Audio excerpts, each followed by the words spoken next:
Let's see, where is the...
So I'm starting like this, but we're going to be getting started in just a second. I need a little more time.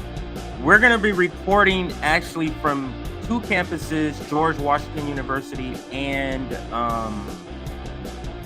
Columbia University. So we have somebody on scene at each university. So stand by, everybody. A few more minutes before we get started.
even though I am a Howard University student, my brothers and sisters at other university campuses across the nation are mobilizing against an ongoing genocide that is unfolding in our name. As students, we have a responsibility to speak out against the fact that there are no universities left in Gaza right now, because our country's government is giving billions upon billions of dollars to the Israeli government to slaughter Palestinians and to destroy people's homes. And so we're out here today to say we're done being silent and we're rising up. I appreciate you making that point about the Gaza universities. Howard also invests in weapons manufacturing. Am I correct about that? Absolutely. Can you talk a little bit about it? Yes, absolutely. So Howard, like many universities in the DMV, have very close relationships with corporate militarist interests. Specifically at Howard, we have a $90 million contract with the Department of Defense. And we have also had relationships with foreign intelligence services like the CIA and countless other opportunities for people to work with corporate war profiteers. So we're out here today as Howard University students, as students across the DMV, quite honestly, to say we do not support that. We do not support our university campuses, which are supposed to be spaces of learning, to have relationships with these genocidal entities.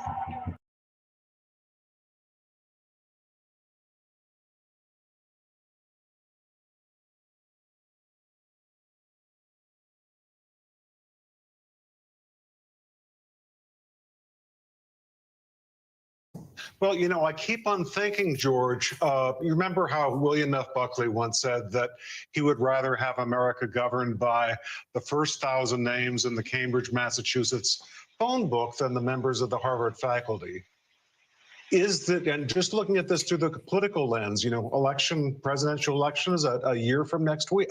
It's going to seem like a year, 6 months from next week. Are we in a situation where this is teeing it up for Donald Trump to say, you Americans have been led by an out-of-touch elite that has been educated in places like Harvard and Columbia and Penn that are doing things that sound strange and out of the mainstream? Is this an advertisement to his voters that essentially says, elect Trump, throw out the civil service, and throw out all these people who have been misgoverning you for decades? Look, Michael, I was 8 years old in 1968. It was a kind of formative political experience for me as a little kid. And we all know what happened that summer in Chicago when there were street battles between activists, anti-war demonstrators, and the Chicago cops. And that led pretty directly to, among other things, to Richard Nixon getting elected. Of course, Donald Trump and the Republican Party are going to take advantage of anything that appears like chaos or an indulgence of chaos on the part of Democrats. So I think what we're seeing now on campus is probably a prelude to what we're going to see in Chicago, where the Democrats are going to have their convention again, I think for the first time since '68, as if they just couldn't resist returning to the scene of the crime this summer. And I don't think it's going to be a scene that will help them to show that Joe Biden's in control of the country. And that's sort of been a recurring Republican attack, that that the country and the world are out of control and he's too old and feeble to keep them under control. Can I say one thing about the demonstrators, which is I think they properly were horrified by Listen to this, everybody.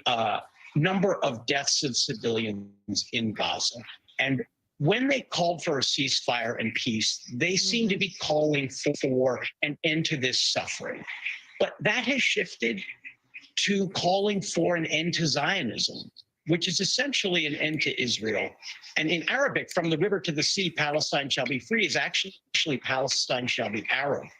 I don't know if the students know that, but it's a call for the elimination of Israel. How is it that students have perhaps unwittingly embraced the ideology of Hamas? I think it's because they have been trained and educated in an atmosphere where there really is only one truth. And that truth is that there are oppressors and there are oppressed. White Jewish Israelis, as they see it, are the oppressors. Non-white Arab Palestinians are the oppressed. And that's the end of the story. It's as if Israel's the last place where post-colonial theory can go to find oppressors and victims. And so it becomes a very simple matter. And the whole complicated history of those two people is erased. Welcome to a special edition, a Monday edition of Straight Out of Politics. I'm your host for today. I'm CJ. Sorry, Chuck. I said 8 or 9 minutes, but it was more like 12 minutes. I had to squeeze that video in because I wanted to set the foundation for the discussion. Understand what I heard him say about young people believing this is an oppressor versus an oppressed relationship between Palestine and Israel is that we have lost the ability to brainwash our young people about colonialism. This is why TikTok is going away. Because do you understand when you have primarily, because on these campuses it's primarily white people doing these protests, if you have white people, young generation white people saying, fuck this colonialism shit, do you understand we have reached a new level of consciousness? This is what they're definitely afraid of. They are definitely, because if they lose future white generations, how can they perpetuate this? They don't have the ability to perpetuate this if they lose future white generations, which they're seeing, because this hammer that they're bringing down on these universities and especially on cable news, I'm just like, I've been out of politics. I've been moving. I'm literally at my new place now. I've been out of politics. So this is kind of shocking to me, kind of reinserting myself into just watching politics. So when I left and began this whole move, none of this happened yet. So all of this happened literally while I've been away, and I just had to reinsert myself yesterday, and I'm just astonished by some of this stuff I'm saying, and I'm so honored to have two of these guests on. We have somebody who is a professor, and he's been on here many times, Professor Zunkas. I call him the professor, but he prefers to go by Anthony. So we have Anthony, who's from Columbia University. Isn't that where it started, everybody? Zunkas, I'm sorry. And we have a journalist. This is a diehard journalist, a real journalist, like in the true sense of the word, who has been out there on the ground at George Washington University. Get this, he hasn't slept. Do you understand? He hasn't slept, and he is still going to be joining us. So let me bring in both of these fantastic people who are from these sort of flashpoint university settings. We have Professor Anthony and we have Chuck Modi. How are you doing, gentlemen? Great. How's it going? Nice to see you, Chuck. Hey, great to see you, Doc. Again, you're at Columbia. I'm out here over in George Washington. Who knew we would have this setup? And I was going to try to get home, and I wasn't going to get home in time. And then I said, you know what? I got a better idea. So I'm right out here outside the barricades that were thrown down yesterday when the students said, let me quote, "Fuck these barricades." I think that was the exact quote. And I don't know if I got it exactly. It would have been "fuck these barricades, fuck these barricades, fuck the barricades." But I do want to say something before I go on. And CJ, I wouldn't do this to any show, but I know you're flexible, and I know yes, if it'll improve it on the fly. And I happen to have an incredible activist right next to me who is one of the DMV. Yes. Gallaudet University has been at these Free Palestine protests. Didn't show up since October, but for years when we only had 25 people in the street. And you know what I do? I always try to amplify the people's voice who've been out here. So Yasmin, could you come in here and hold on? Let me see if I can get the camera right. Okay, there's Yasmin, and talk about badass protester. And what I wanted to say is when I do these interviews, and you compliment me a lot when I do these interviews, I learn from them tremendously. Yep. And the knowledge that is being spread on this campus right now is just ridiculous. And we'll talk a little bit more to your question, but thanks for having me ahead of time. You'd be fine if I threw you a curveball. Yeah, absolutely. We can go to her right now. If you had some questions or you had anything in particular you wanted her to speak to, we can do that right now. Go ahead. Well, here's the thing. She's from Gallaudet University, one of the DMV schools, and you have to know this operation that is going on in George Washington University is supported by all of the DC universities. It's unprecedented. There's solidarity from all the universities. You find them here all together. So it's amazing. Students of Justice of Palestine helped organize that. She's also Maryland to Palestine. Over the years, people don't hear of Maryland Palestine the way they do Palestinian youth movement, but in here in DC, over the last few years, when there's 20 or 30 at a protest and almost no media around, is Maryland Palestine out here and Palestinian youth movement and not much else. So I want to let you know there have been people out here in DC for a long time. There's just no cameras around. So in many ways, it's such a beautiful thing to see that the rest of the world is catching up. But I'm gonna kick it. Should I kick it over to you, Yasmin? I mean, you could have any question you want, and you're gonna get an answer. Yeah, You guys absolutely. have Well, any I mean, questions for me? I could just basically explain what's going on here. no, that's what I was gonna say. I would Explain what's rather going just on. you just go ahead and speak. Tell us what you believe we should know and what's going on the ground and your analysis. Yeah, definitely. Yeah, so today is the 5th day of our liberated zone of our encampment. Like Chuck said, it's a DMV SJP collaborated encampment on GW's campus. We've been here for 5 days. On the second day, the cops barricaded us, the students in here, with barricades going all around, restricted all entry for medics, for any resources that we need people wise. We still got our physical items through, but they did not let any medics through. They actually only let the Zionist GW student paper journalists enter freely. They restricted our complete access to any bathrooms.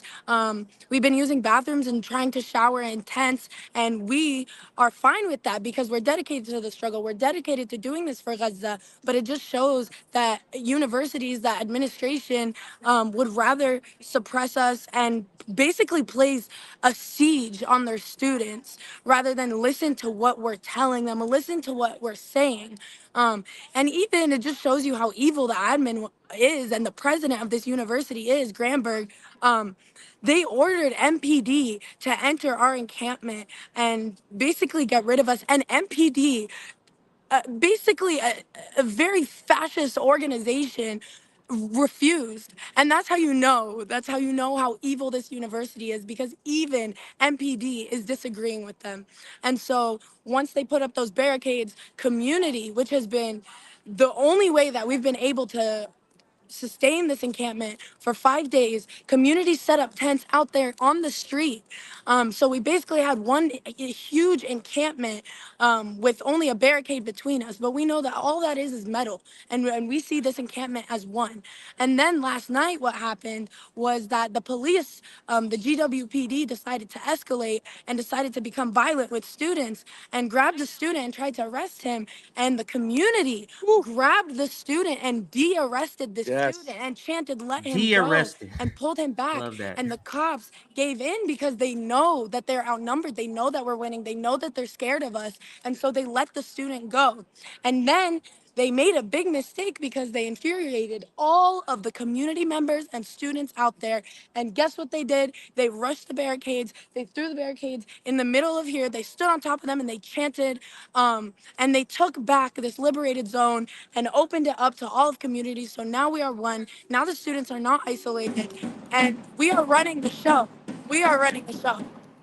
That's absolutely. And let me just say That was a this. nice drum I piece. think Yeah, it's. I know, I think it's. yeah. Right on I cue. just want to. Let me make this point. I just think it's extraordinary that a lot of the same tactics that Israel has been using in Gaza, this university is using on their students. Preventing access to medicine, preventing access to bathrooms. That's very IDF like. You get what I'm saying? It's very Zionist. Or I would compare it to the IDF is my basic point. But that was awesome. Chuck, I want to play a couple of the videos. And if you could just further kind of just whether she wants us to speak a little more, or whether you can, since you've been there. Why did you stay overnight? Why did you feel a sense to you said you felt like, man, I need to remain here, just in case something else would happen, or what was your reasoning for not leaving at all? Yeah. Did you hear that? I think I'm the sorry. Go ahead. connection's a little bad, but if I understood your question, why we're staying here, I think I got the gist. Okay. We understand, like as students, we understand that the only reasonable and the only actual response needs to also be escalation on our end. What we're witnessing is a disgusting, inhumane genocide. We're witnessing the most terrible forms of torture, the most unspeakable atrocities. How could we possibly continue to beg on our knees to university administration for them to listen to our demands when we have tried for ages to work with them? We know we're not stupid. We know that the only thing they listen to is disruption. The only thing they listen to is us threatening their economic gains. They only see us as tuition. They see us as walking tuition. And that's what threatens them when all the student body realizes that this university is an outpost of imperialism. It's not an actual university where we learn. And that's why we've made this encampment a popular university. And we're staying here because Gaza is seeing us and they finally feel a semblance of hope. They've literally spray painted the outside of their tents in Rafah and all over Gaza with thank you, SJP, thank you, students, thank you, GW. We've gotten personal spray paint, thank you, GW students. And that's the only reason we're here. We're not here for anyone else except for Gaza and except for all of Palestine. And so the thing you mentioned about how this is basically a representation of kind of on a smaller scale of what they do in Gaza. Gaza has been under siege for 17 years, under a genuine siege. I mean, I know we're talking about not being able to get medics in and stuff, but we can still get resources through. Gaza has been unlivable since 2020. It has been deemed unlivable by human rights organizations. And so we made those connections. We had a press conference yesterday. We made those connections. There are students in here who are on their periods and cannot properly take care of themselves because of the university, not just because of the conditions are random. No, these are conditions imposed by the university. We know exactly who's doing this to us, and it's the same people who enable and continue the genocide and the occupation in Palestine. Um, the way that What? we've been restricted bathroom access, we've been restricted water, we've been restricted 1, 2, 3, 4 is a small scale representation about how about what they do in Gaza, what they do in Palestine, the psychological warfare that we can easily tell, the surveillance that is imposed on us by the cops. They walk around at night. They wake us up every few hours threatening us with arrest, at least the first night. But now that they know we're not going anywhere and that we have a street full of community, they don't dare. They walk around and they record us on their cameras and they surveil us and whatever. They try to diminish our mental health or whatever with their barricades, but we are disciplined organizers and we are fighting a very principled struggle, and their scare tactics do not work on us. Nope. And what? Nope. Yeah, That's and how you free. That's how you de-arrest someone. I love that word. Yeah. Could you also speak to what the broad sort of U.S. imperialist narrative that you guys are going to school not learning, you're being indoctrinated, and my analysis is the people who are protesting are the people who are the most knowledgeable on this, but they try to portray you guys as these foreign puppets that are doing the bidding of I didn't hear somebody that. Could you else. repeat it one more time? The connection's not great. Yeah. Oh, I'm sorry. But if you were talking about Let me. indoctrination, Yeah, we well, might have lost him. just. I don't know I'm what's sorry. going Did you lose on. me? I mean, I'll say something from my Yeah, go ahead. specific perspective on indoctrination. Yes, go ahead. My first Free Palestine protest was 2014. I imagine CJ's coming back. It was 2014. And the reason it wasn't many years earlier is because I was indoctrinated. My Jewish parents, I'm saying they lied to me. I'm saying they were lied to.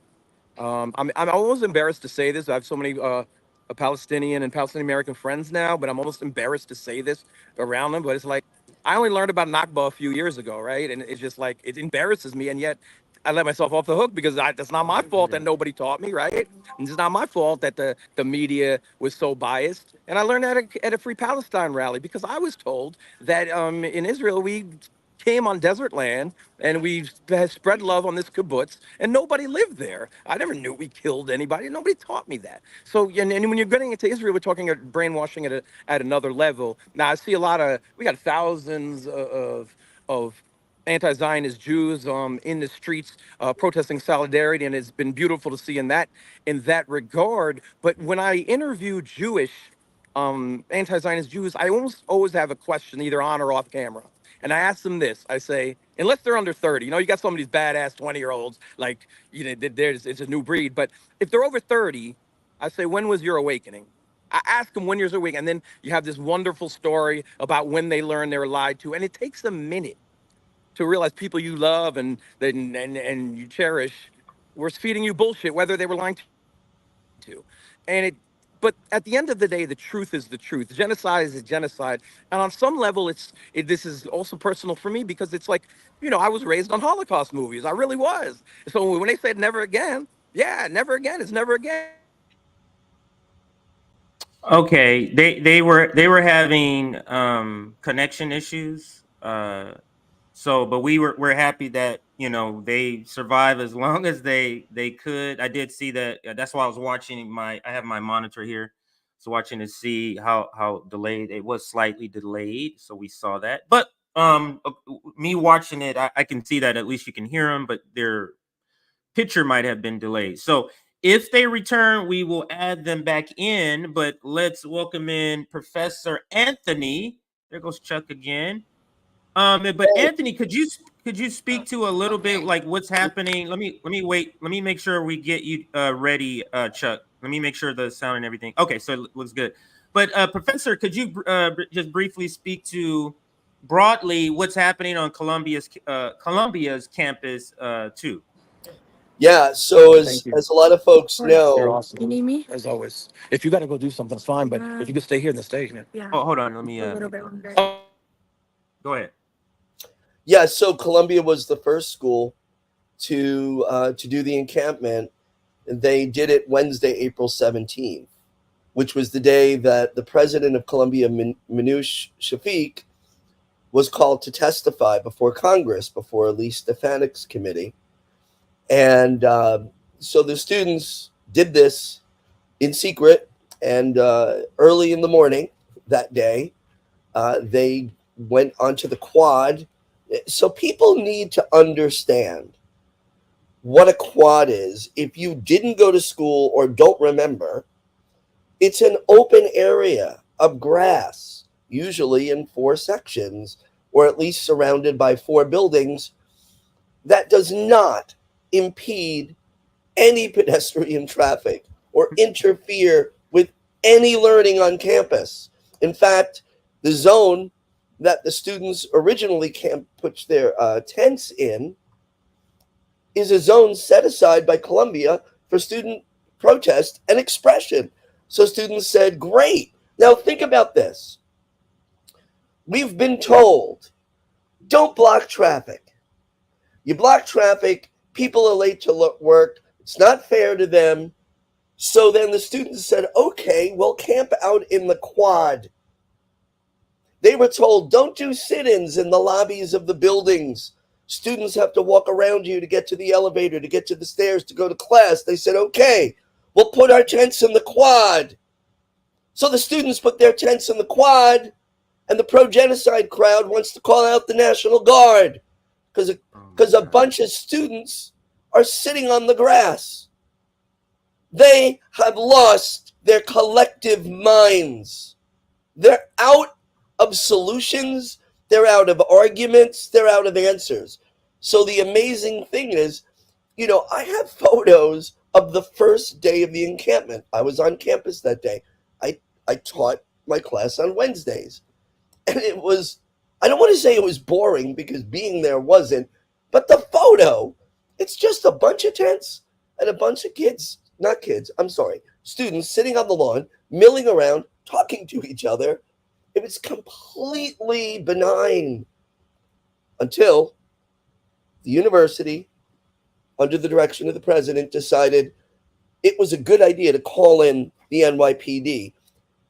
During the George Floyd protests, the NYPD acted in violent, brutal, and racist ways, so much that they were fined millions of dollars. So you're now calling a racist, violent organization on campus to break up an encampment of students sitting on a lawn in a zone that you said was for free speech. So understand, they are not thinking with a full deck. And after that happened, the students jumped the fence and put their tents on the other side of the quad. It's a quad. How did you not know this would happen? And so what ended up happening is that galvanized. And all of a sudden, we see these things popping up everywhere. By the way, GW, amazing what you were doing. So the students are still there at Columbia. It keeps growing. They're doing teach-ins. They're feeding each other. Like, there's food, there's information, there's solidarity, there's songs, there's dancing, there's prayer. They are engaging in the daily Muslim prayer, those that are observant, and everybody is respectful of what people are involved in. They had the Passover Seder for a couple of nights for those students that are Jewish and others to join in. It's been a. You mean there's anti-Semitic students doing things for Jewish? What are you talking about? I What are you don't talking about, understand. Anthony? What are you talking about? Go ahead. Yeah, and I know my Bible a little bit, interestingly, right? Because the Old Testament, that Abrahamic religions, the Christians, Muslims, and Jews all come from that tradition.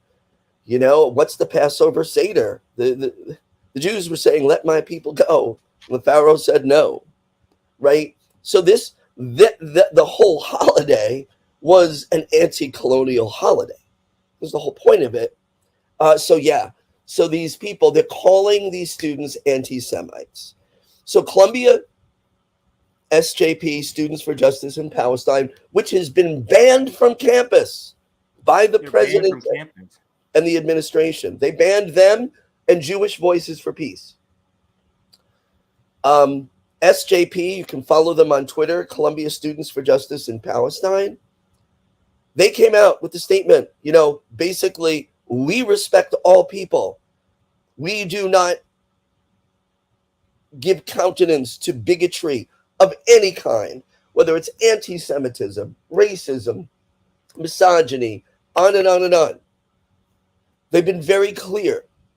And what happens at these protests, whether it's mostly off campus, you've got some fringe kooks out there who may or may not be plants. I don't know. But there's a few people saying some terrible things. And I'll say right off the bat, I don't agree with every single word in every single chant, because smart people sometimes disagree about the way we express things. But I can tell you, I've spoken to the students, I've spoken to the staff and faculty at this encampment. They are good people who are sacrificing potentially their university careers and their careers after it, because all of us at some level are sitting here watching an entire people be erased. And let me and that is really, that's what's so the deafening silence about that, because that's what really the issue's about, that they don't it's like they don't want to talk about that because they know the policy is not going to change. But Anthony, let me quickly just go to Chuck because he has to go and ask him just to chime in any other items because I know the call dropped and everything. But it looks like you got a better connection. Let me take you off mute. One second. Let me take you off mute there so you can speak. But I know you have to leave. So any sort of parting words, and if our guest wants to also speak, I want to kick it to Yasmin because she's being pulled on right now from other organizers. So before that happens, maybe you get your final reflections. Ooh. I think students have always been the heart of every movement, of anti-war movements, of civil rights movements, of liberation movements. And I think people just need to take a step back and look at what they've praised in the past, what they look back and praise, and what they're doing right now and what stance they're taking right now. And understanding like that this construct, like you said about it's a yard, it's a schoolyard, this construct of like, this is against policy, this is against the law. What is the law? What is the law? Because if us setting up tents in an area of grass means that gives officers the right to brutalize us, then reassess. Keep your eyes on Gaza, keep your eyes on the West Bank. Settlers are absolutely abusing and assaulting Palestinians in the West Bank. Keep your eyes on all of Palestine, educate yourself, listen to students, listen to Palestinians, and free Palestine. Thank you. Absolutely. Thank you for joining us. Thank you so much. I know you have to get going. Thank you so much.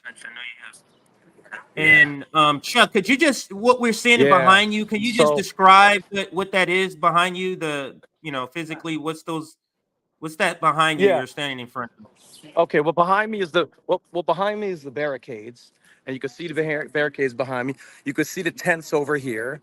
There are tents over there, but also I think yesterday, what is difficult to understand. I'm going to do my best to see if I could explain this with my camera.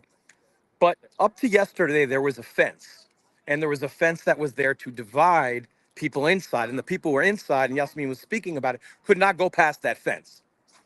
And a lot of people don't understand this or know what happened, but there were 6 suspended students. And what we learned about those 6 suspended students is that they were inside the fence and they were told I'm walking like where the sidewalk is. So maybe you can see the sidewalk where I just walked by right now and going back. I would not have been able to do that yesterday at this time. Everything back here was closed off. It was almost like tear down that wall, when it was the barricades. Because when they trapped in these 6 students, they said, you can use your ID to go inside the building and use the bathroom. That was the administration. And you know what they did? When they used that ID and their data was on the ID, those were the 6 that were arrested. In other words, they duped those 6 young people to have proof that they're in there, and they suspended those 6. I don't know if I said expelled. They suspended those 6. So yesterday, when the officer put their hands on that person and they de-arrested him, and people came in 200 deep, let them go and try to pull that person away successfully.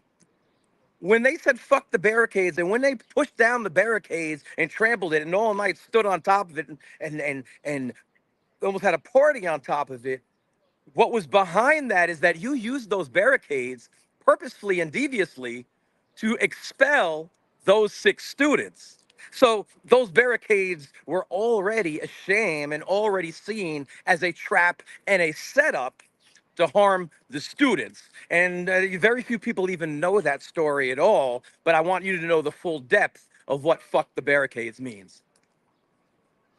Yeah, and I'm just playing the video that you put up that you sent me last night. I'm playing that in the background. I don't know if you can see it, but yeah, this is the barricade that you were just talking about. Yeah. And this is about the people in a broad concept. This is about the people. This is our country. The government and government entities and institutions don't tell us what to do. We tell them what to do. This is our country. So that's what I look at as far as tearing down the barricade, because it's like, how dare you say that this is the dividing line between people who are in my community? That's absurd. You get what I'm saying? So, but any sort of final words, because I know you said you had about 30 minutes with us. No, Any sort of I final have to. words before we I have to let you go? go. I just want to say it's really inspiring to see what happened at Columbia. I know Columbia has set off a lot of dominoes, and on some respect, you could argue that that is partially true here. But I have to say, having covered the George Floyd movement and all the protests, the organizing that went on informally to make this happen, because they did it in a very short time, whereas I think Columbia students were planning for a few months. They did it in a very short time. The organizing and the relationships was already happening in previous movements. I know this covering George Floyd. I saw many of these relationships happen in students meeting people who were in the street movement. DC was notoriously segregated, the student movement in 9 universities from many of the street movements. They're also segregated from each other. If I was invited to cover a protest, I may be invited by Howard or American or Georgetown, but never really cross collaboration. But with the Students of Justice of Palestine, they're able to really bring everyone together. And Students of Justice of Palestine have also been operating and organizing for years. So even though it came together quickly, the depth of the organization and the commitment, those relationships were informally building for a few years, which I believe makes this movement more sustainable. Yeah, and I absolutely agree. And Anthony, I'll throw it to you if you had anything you wanted to ask Chuck before he has to leave, or any comments you wanted to make before I put him in the back. Yeah, so what, Chuck? What is the mood of the students at GW right now, as far as how far are they willing to go?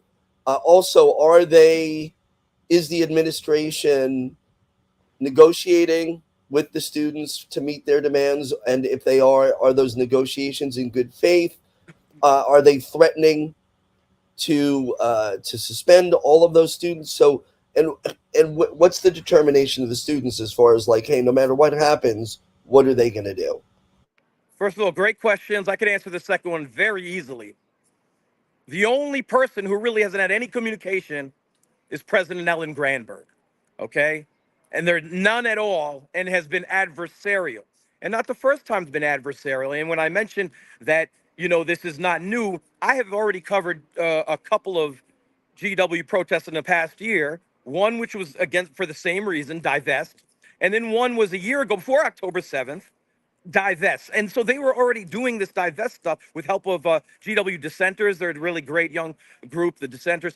And they were already doing this on a small scale, really proactively, trying to get their president divest, but no one was really paying attention to them. Now people are paying attention. And in all that time, she has chosen the millions of dollars that come with the weapons manufacturers, and it is very clear that is the case. She's not budging, and then has had some statements that have been flat out adversarial. So we don't see any movement whatsoever there. To your second question, on Thursday, the first day, I'm not new to it. I'm not a rookie to this. I've been at like hundreds and over 1,000 of protests, and never more did I feel like crying, just crying, like out of my journalistic skin, sitting back with some of the old heads. You might know my friend Jackie Lugman. We're talking, and we're like, we love you kids. Like we've been waiting for you. We've been waiting for you. You know what I mean? Yes, we're proud. We're seeing people come together, but there was so much love there. And every organization that I've ever been around in DC was in the same place at the same time, the first time. It was a beautiful thing. And you saw how organized they were, but you saw resilient. And I'm going to give you one example. All the 6 students who were expelled, they are unequivocally have this same answer. I don't care. Fuck that. Expel me. We're going to free Palestine. And I hadn't seen that level of, commitment. I don't know the economic background, but whether they're privileged or not, it doesn't matter. Most people aren't doing that, right? It means there's a commitment level that they know what they're seeing is a genocide. They know they're being lied to by their own government, and they're putting their schooling in perspective. Like, fuck this education. It's not even education. So I haven't seen that before. I haven't seen this resilience. Where it goes, I don't know. But what you'll hear a chant, and you heard it last night, we're not leaving, every night. So I don't know where this goes, but this is not a crowd that's going to go quietly. And we're just here to feed that energy, because this, like you said, this is the energy we want to see from young people. And I can say, looking at the three of us in our gray hair, that we're kind of in the same boat when I say young people's, like, we can see this is the energy, and all we want to do, at you as a professor, you as a journalist, me as a podcaster and activist, we just want to feed this energy right here. But Chuck, I know you got to take off. Get some sleep when you can, sir. You got to sleep. Everybody got to sleep. I'm going to do that right now. Take care of yourself so you can report. You got to take care of yourself so you can report. I'm going to do that. Thanks for having me. And our guest, she's amazing. But we have so many amazing people out here. I said it before. I'm going to say it again. My education often comes from them. They say stuff. I hit Google. I go down a rabbit hole. I'm like, damn, it's more oppression than I thought. So I'm really I'm privileged to learn from some of the most amazing people. There's so much love in the air. What's going on in Colombia? What's going on here? What's going on around the country and around the world? We're in a moment. It's beautiful. Let's keep fighting. And thank you, CJ. Thank you, Doc. I really appreciate being here. And we'll talk soon. Yes, All right, sir. Chuck. Thanks a lot. I put them in the back. Yeah, absolutely. And what I want to do now is kind of bring up some of those videos that you were talking about, some of the police brutalizing protesters. But go ahead. If you were going to say something, go ahead. Could I give you an update on Colombia? Yes, absolutely. Absolutely. Okay. Yeah, because things are kind of changing on the ground today. And amazing Chuck and amazing Yasmin, incredible. So thanks to both of them. So yesterday, Columbia University fabricated this is according to Students for Justice in Palestine, Columbia Students for Justice in Palestine. I'm going to read you their statement. It's their press release. Columbia University illegally fabricates a state of emergency to mass suspend, expel, and evict hundreds of peaceful protesters by 2 p.m. today, which is right now. Student negotiators will host a press conference at 2:30 outside of Butler Library, which is right opposite the encampment, with updates. I would like to read their statement, if that's okay. Can't hear you. Is this from Columbia, or is this from the students at Columbia? This is the students at the Columbia talking about Columbia sent a letter to all the students. I was going to put that on the screen. Yeah, this is I believe this is the state. Is this the letter that Columbia sent out? You're talking about the statement? No, it's a longer, that's one of them. The longer letter said, I don't want to speak on it even though I don't have it. Yeah, you can speak on it even though I don't have it. Go ahead. We'll put it up. If people go to Columbia Students for Justice in Palestine on Twitter, Columbia SJP, at Columbia SJP, they'll find it. So this is the statement from the Students for Justice in Palestine as of an hour ago. Columbia University illegally fabricates a state of emergency to mass suspend, expel, and evict hundreds of peaceful protesters by 2 p.m. today. Here's their official statement. April 29th. At 10 a.m. on Monday, April 29th, Columbia delegates issued written notices to members of the Gaza Solidarity Encampment, instructing them to leave the encampment by 2 p.m. today. I'm sorry, allergy season, and it's just... Yeah, me too. It's pretty brutal in New York this year, or out of the blue. Last week has been horrible. Hang on. If they don't get out of the encampment by 2 p.m., They will receive an interim suspension, including eviction for students in university housing. Faculty in the University Senate have suggested that the university also has plans to expel and arrest students in the encampment with previous disciplinary notices on their records. These repulsive scare tactics mean nothing compared to the deaths of over 34,000 Palestinians. We will not move until Colombia meets our demands or we are moved by force. Colombia's Pause right there. Pause right there for 1 second. Yeah. I just want to say I did find what got you're it. reading, so We it is got on the screen, and we're all reading it along with you. So go ahead, Professor. Great. And I'll skip some parts, but basically, Colombia's threat to mass suspend, evict, and possibly expel students with only a few hours' notice violates university rules. This is according to the statement.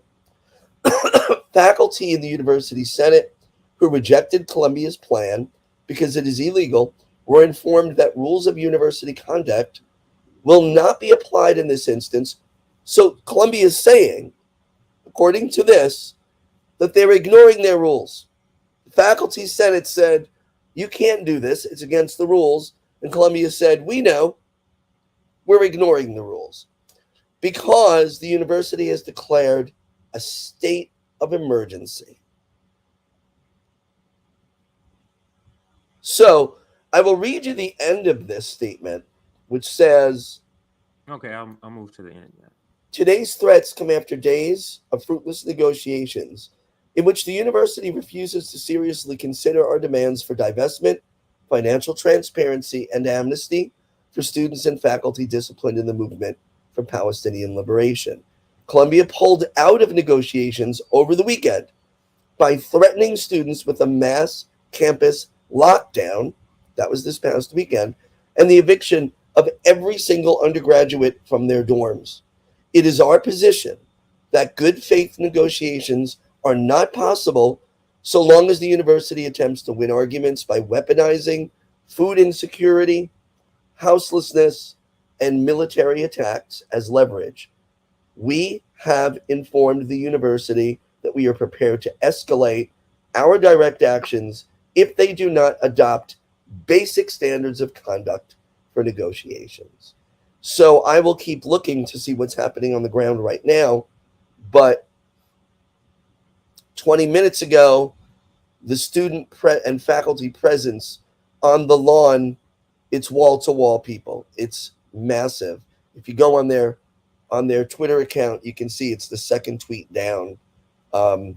Is a little video, but there's tons of people.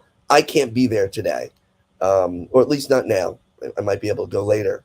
So I hope they're safe, but this is not, I can't believe after the response to the NYPD and how it spread to so many universities. Rutgers just joined today. And by the way, GW, big deal. Very influential school. So proud of those students. I can't believe after this that the president is doing it again, the president of the university, as are presidents of other universities where the encampments are. Encampments are a danger to no one. Speech endangers nobody. These encampments are not hotbeds of anti-Semitism, just the opposite. And many, many thousands of these students involved are Jews themselves. They just don't happen to agree with the policies of Israel or the United States when it comes to Gaza and the West Bank. So I really think the universities are making a very big mistake, because the more they try to suppress, the louder and bigger these encampments grow. That is such true. I mean, by the fact of how this started on Columbia, and now I think we're at 40, or at least maybe it's 40 plus now. But the last time I looked at the number, I know there were 40 campuses participating, 2 of which are in driving distance for me. So I will be reporting on if it's still going on over the next week or so, because I'm still doing my move stuff. But if it's still going on over the next week, I will be able to get out there to UCLA and USC to report from both of those campuses. So And just to kind of shout this out before we get into some other content about the protest, I do like this thing, and I wonder if you heard about it. And that is Mumia Bourgeois tells, this is a former Black Panther, Mumia tells New York City students they're on the right side of history by deciding not to be silent and speak out. Did you hear about him speaking to students? Did you hear about this story? No, I hadn't. And Mumia, who is still in prison and has been for decades, the fact that he's speaking out shows the connection between anti-colonial, anti-racist movements that the Black Panthers and Mumia Abu Jamal were a part of, from the 1960s and 70s on, and the students of today who are pushing back against colonialism and white supremacy globally. And I love that there is this connection. These aren't just a bunch of angry kids. This is a multi-faceted, multi-dimensional movement, which is, the media does not want. And let me just throw one thing out. I just want to read very quickly 2 headlines I tweeted out last night. College students aren't having enough sex, so they're turning to anti-Israel protests, says NYU professor. Wait. New York Post, COVID shutdowns, isolation to blame for pro-Palestine protests. Experts say they do not. Not having enough sex. So the second one, I see why they're doing that. I don't agree. The first one, you folks are creepy. Why are you thinking about college students having sex or not having sex? Nobody's talking about that. You have issues. Stop. None of that has to do with these protests. You see videos of kids buried under rubble on a daily basis for nearly 7 months. You will be moved emotionally if you have a heart, a soul, and a brain. So they don't want people to know, elders in the anti-racism, anti-colonial movements like the Black Panthers are speaking out. They don't want people to know that this movement is not just a bunch of kids on campus who are bored. They are trying to rewrite the narrative, and they're failing. Absolutely. And now we're not done with the university stories, but we're going to take a short announcement break here, something up because we switched up the schedule of today's broadcast. So, Professor, stay as long as you want. I'm going to be covering a ton of stuff, mostly on Palestine and the university protest and the reaction. Young people are going to vote for him, all of that kind of stuff. Stay as long as you want to. But let's go to a couple of announcements. These are important announcements I wanted to make sure I got to. That's why I wrote them down. I don't typically do that. And this first one is Nick is actually going to be, and that's Nick from RBN. I don't want anybody to think anybody else, but Nick is actually going to be joining a panel with Dr. Jill Stein and the Green Party tomorrow at KU, and that's Kansas University, to discuss the genocide in Gaza and the resistance. So yesterday, I think he was streaming yesterday, and he got invited, like during the stream, and he accepted, of course, and he will be traveling there. This is the not the invite, but the graphic advertising the event, and it says People, Planet, Peace, and it says University of Kansas, Tuesday, April 30th, and it gives the address and the time that it's going to be. Now, I hope that somebody there will take video. And Nick, if you're watching, hopefully you can tell somebody to snap it on your phone or something so we have the ability to watch it. The other thing is just to shout this out again. If you hadn't heard, our editor lost her husband. Suddenly, he had a heart attack. So we are trying to, when people go through tough times like this, there's nothing that you can do to console pain like that. All you could do is be there to support, to, you know, a shoulder to cry on. Financial support is really needed in this instance, and that's why we decided to have this fundraiser. Last time I checked, we were at 800 of the $5,000 goal, and just understand, her husband was the breadwinner, so she's having to completely rearrange her life around her now being the breadwinner. So this sort of financial outreach, this fundraiser we're doing, would go very far in helping her and at this tough time. So all of the members are here trying to help raise this money. So there you go. There's the GoFundMe, and that's Erin. If you've never seen her, because she's an editor, she's always in the background for RBN, but we do consider her an RBN family member. That's her right on the far right. Okay. All right. So that's what I wanted to show you there. Hang on one.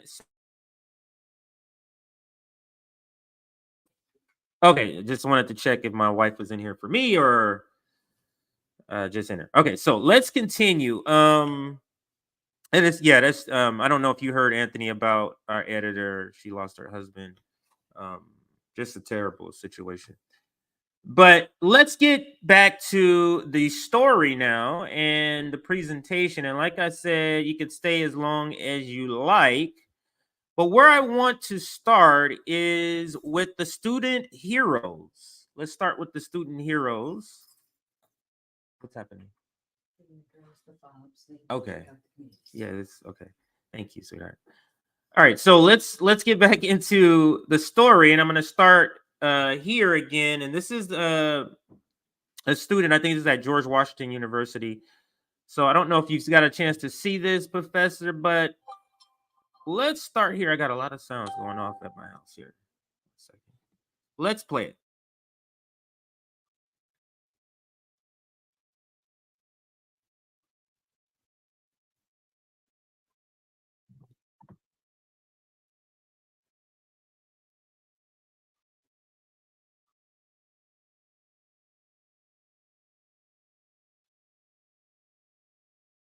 One second. All right. So I think I got it now.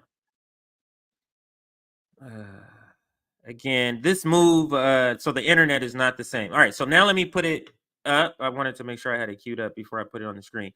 My apologies. All right, so let me just preface this, and we're going to begin our presentation, the originally scheduled sort of presentation that I had scheduled. And I thought it was a fitting, so like I said, I was away from politics for a while, just preparing to move, working extra hours. Like I did a fundraiser, but that I still had a gap, so I was working extra hours to get some money for this move, and I was just very, very, very busy. And then when I reinserted myself back into politics, and just to note, this sort of campus protest popped off during that hiatus from sort of being engaged. And then now I reinserted myself, and it's just amazing to see how far these university students are willing to go. It's amazing to see how far they're willing to go, even in the face of threats like we've already spoke about. But the phrase I came back from after reinserting myself was this: college students across the country tell Joe Biden to fuck off. And that's essentially what they're doing, because they're saying a genocide is the line. Like if genocide, think about that. If genocide is not the line, what is the line? And that's where I'm present. I'm very surprised, but I'm pleasantly surprised of what these students are doing. So that's my preface. Let's play this video. This is a Howard University student talking about the solidarity amongst all the universities that are participating in such protests. Even though I am a Howard University student, my brothers and sisters at other university campuses across the nation are mobilizing against an ongoing genocide that is unfolding in our name. As students, we have a responsibility to speak out against the fact that there are no universities left in Gaza right now. because our country's government is giving billions upon billions of dollars to the Israeli government to slaughter Palestinians and to destroy people's homes. And so we're out here today to say we're done being silent and we're rising up. I appreciate you making that point about the Gaza universities. Howard also invests in weapons manufacturing. Am I correct about that? Absolutely. Can you talk a little bit about it? Yes, absolutely. So Howard, like many universities in the DMV, have very close relationships with corporate military interests. Specifically at Howard, we have a $90 million contract with the Department of Defense. And we have also had relationships with foreign intelligence services like the CIA and countless other opportunities for people to work with corporate war profiteers. So we're out here today as Howard University students, as students across the DMV, quite honestly, to say we do not support that. We do not support our university campuses, which are supposed to be spaces of learning, to have relationships with these genocidal entities. Now, does that sound like a person that doesn't know what's going on? But if you watch cable news, if you watch any of the analysis, if you watch what the US government is saying, the students don't know what they're talking about. But I believe my assessment is contrary to that. They are the most educated on some of these topics. But go ahead, Professor. You wanted to chime in also. Yeah, as the New York Post says, it's just that they were too cooped up during the pandemic. So they decided to. I mean, I'm not even going to give the other one a joke because it's not worth it. But that's one. And then there's another I sent you in your DMs. But look at this, and then I'll give you some. No, that's the one I sent you. That's right. Okay, so let's play it. This is Columbia, right? 20 minutes ago. 20 minutes ago. Yeah, that's the quad.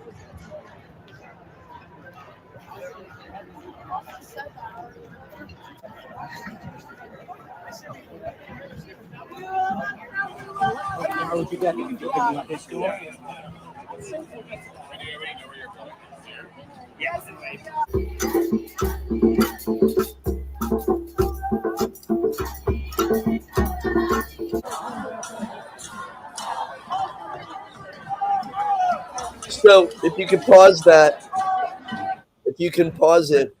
what you're I'll seeing go back to that. Yeah. With the orange vests, those are faculty joining together to protect the encampment. It is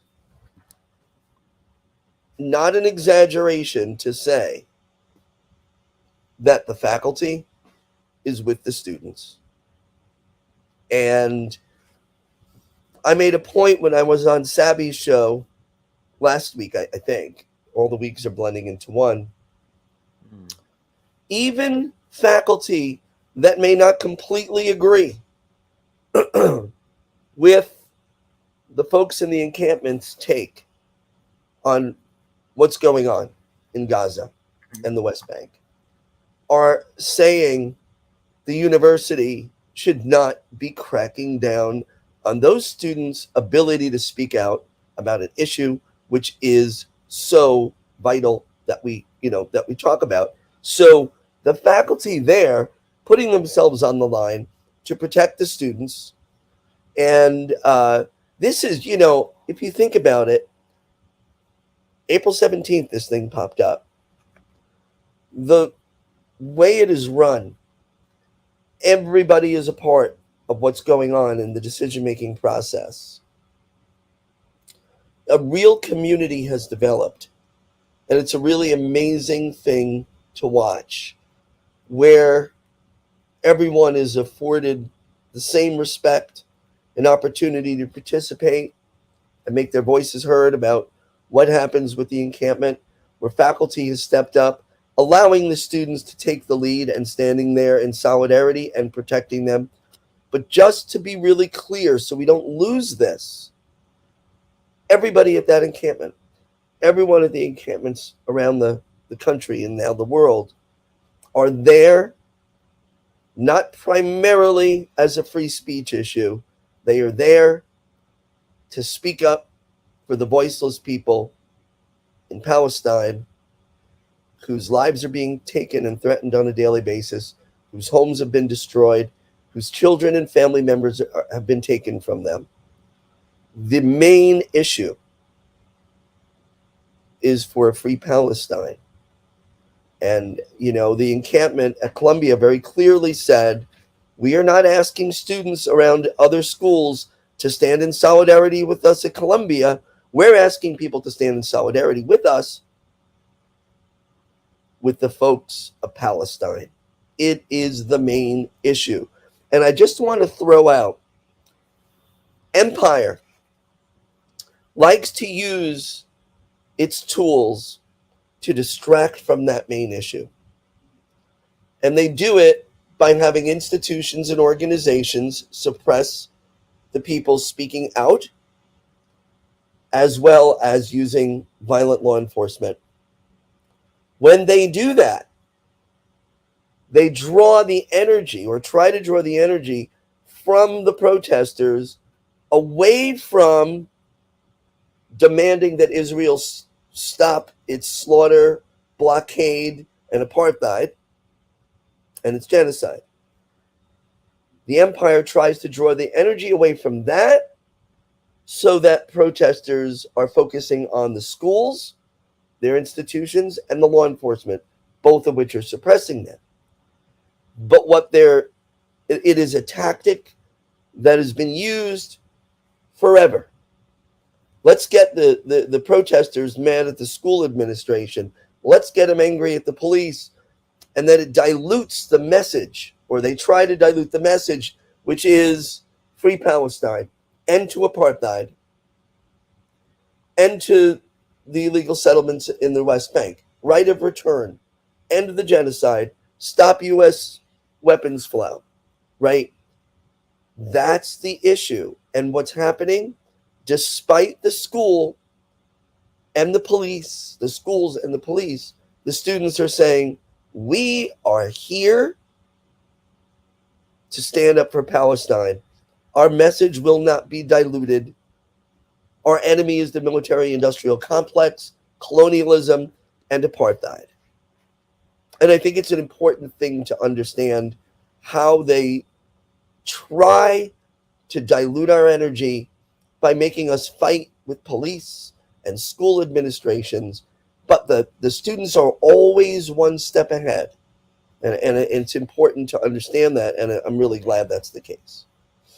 That is an absolute great preface to this next video. Actually, we're going to play this later, but as you talk, I was like, wow, that's actually speaking to this part, which Morning Joe has been having a lot of cope sessions lately, where they're coping with, in particular, what's happening on college campuses, because they have to walk the line of, because these same people that they're mad about on college campuses are the same people they need to come out and vote for Joe Biden.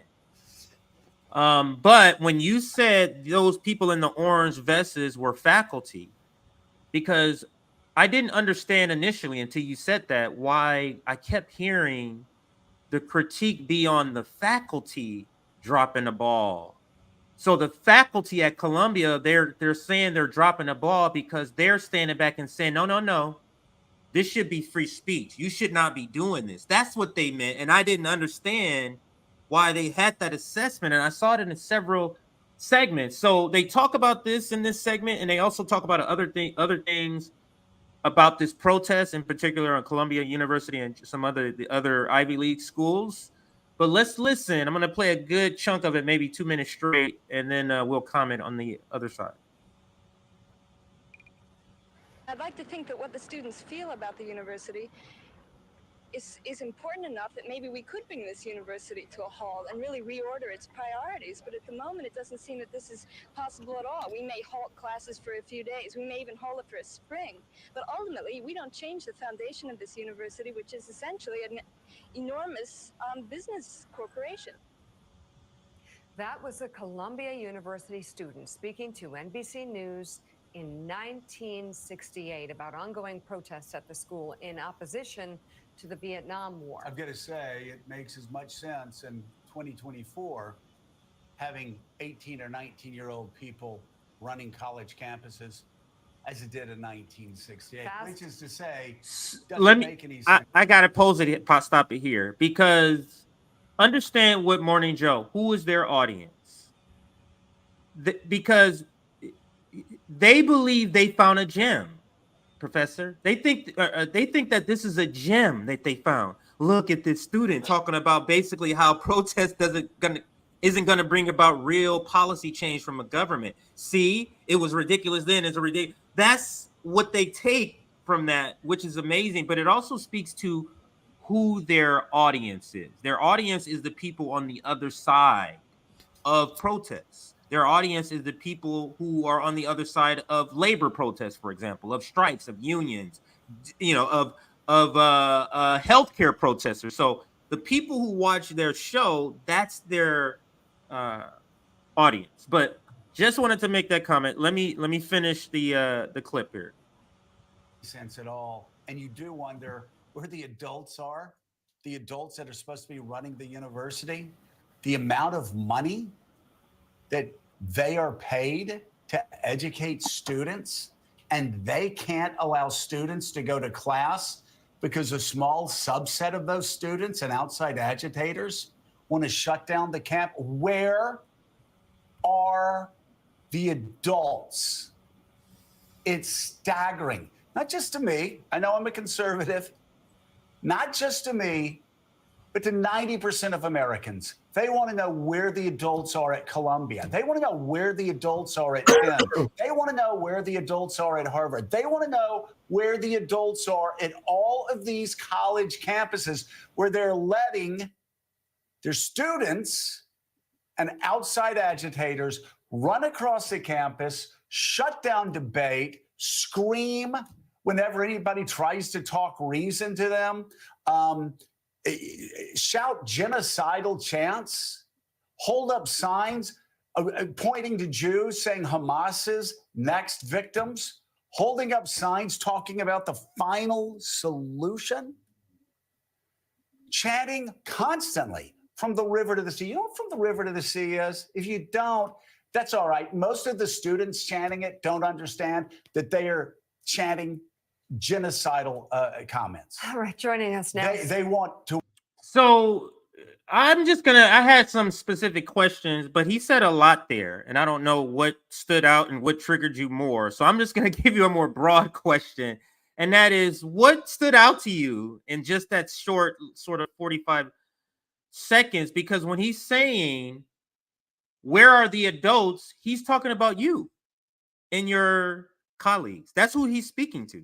So what is your sort of take on what his analysis? Well, he's obviously Joe Scarborough and Mika are obviously terrified. This is how terrified people in respectable outfits on television show that they're terrified. They don't scream. They don't shout.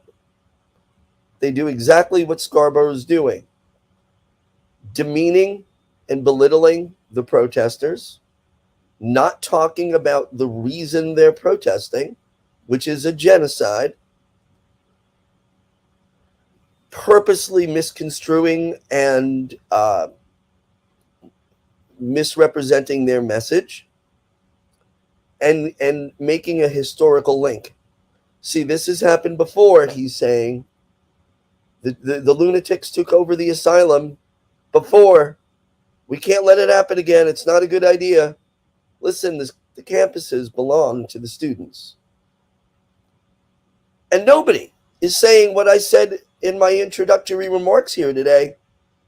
Nobody in that news show will deal with it, or any of the detractors.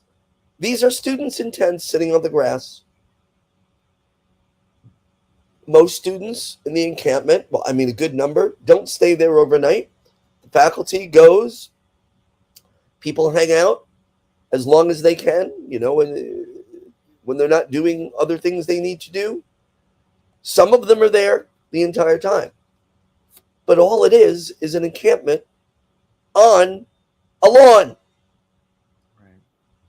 And They won't say that they're threatened by a bunch of kids in tents. As far as the faculty goes, what they're asking is, this is privilege speaking to privilege, right? This is the wink and a nod where Joe Scarborough was saying, hey, adults, hey, faculty, you got it nice. Why would you, not just sit back, let the genocide happen, let the students get arrested and expelled? You got it good. You're teaching at GW, you're teaching at Columbia. Just, that's the wink and a nod. It's the same white fragility that existed with Black Lives Matter. Why are you standing up for that? Why would you? You're white. And privilege is speaking to privilege, but the faculty that I have spoken to and that I hear from on a regular basis are 100% committed to these students and to the people of Gaza and the West Bank and all colonized peoples around the world. Absolutely. I couldn't say that better myself. And let's continue. When I was watching this segment, Anthony, all I could think about is the questions I was going to ask you, because of some of the things, because you can feel sort of the animosity the ruling class has towards these protesters, because it's a critique on U.S. empire that they're saying, stop doing this. It's a critique on that and all the things that the students are saying, that this is oppressor oppressed. That is really triggering to them. And they mentioned that in several segments on Morning Joe this morning. Now, we may not get to all of them, but let's listen to a little more of this segment where they're ranting about student protesters. To wipe out all Jews, and they want to destroy the state of Israel, and they want to kill Jews and push them. See, they are Hamas on college campuses when they chant that. Some of them may not even know what they're doing. Yeah, exactly. That's the point. But the adults there do. Yes, they do. And yet, by the way, this is a long time coming. This has been coming since the 1960s. And now the people that were burning down college campuses, the people that were taking over presidents' offices, those people are now on the faculty senate, in the faculty senate. Is that you?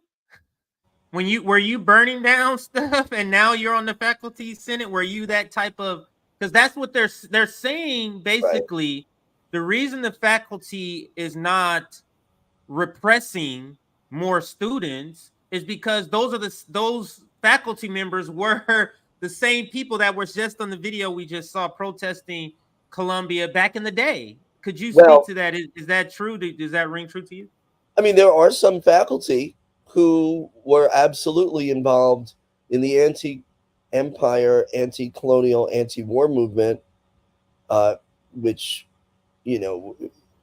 kind of galvanized around the Vietnam War in the 60s. But no, I wasn't old enough to be protesting the Vietnam War. If I was, I would have. So, but here's the thing. Hillary and Bill protested the Vietnam War, right?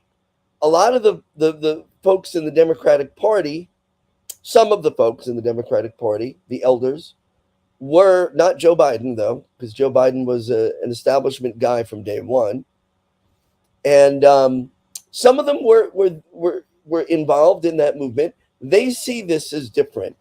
And what the faculty believes, I'm not speaking for anybody but myself, but what many faculty, I'm not just talking about Columbia, I'm talking about around, is that, it's our jobs to co-create with the students an atmosphere that allows dialogue, that allows exploration, that allows discussion around multitudes of topics that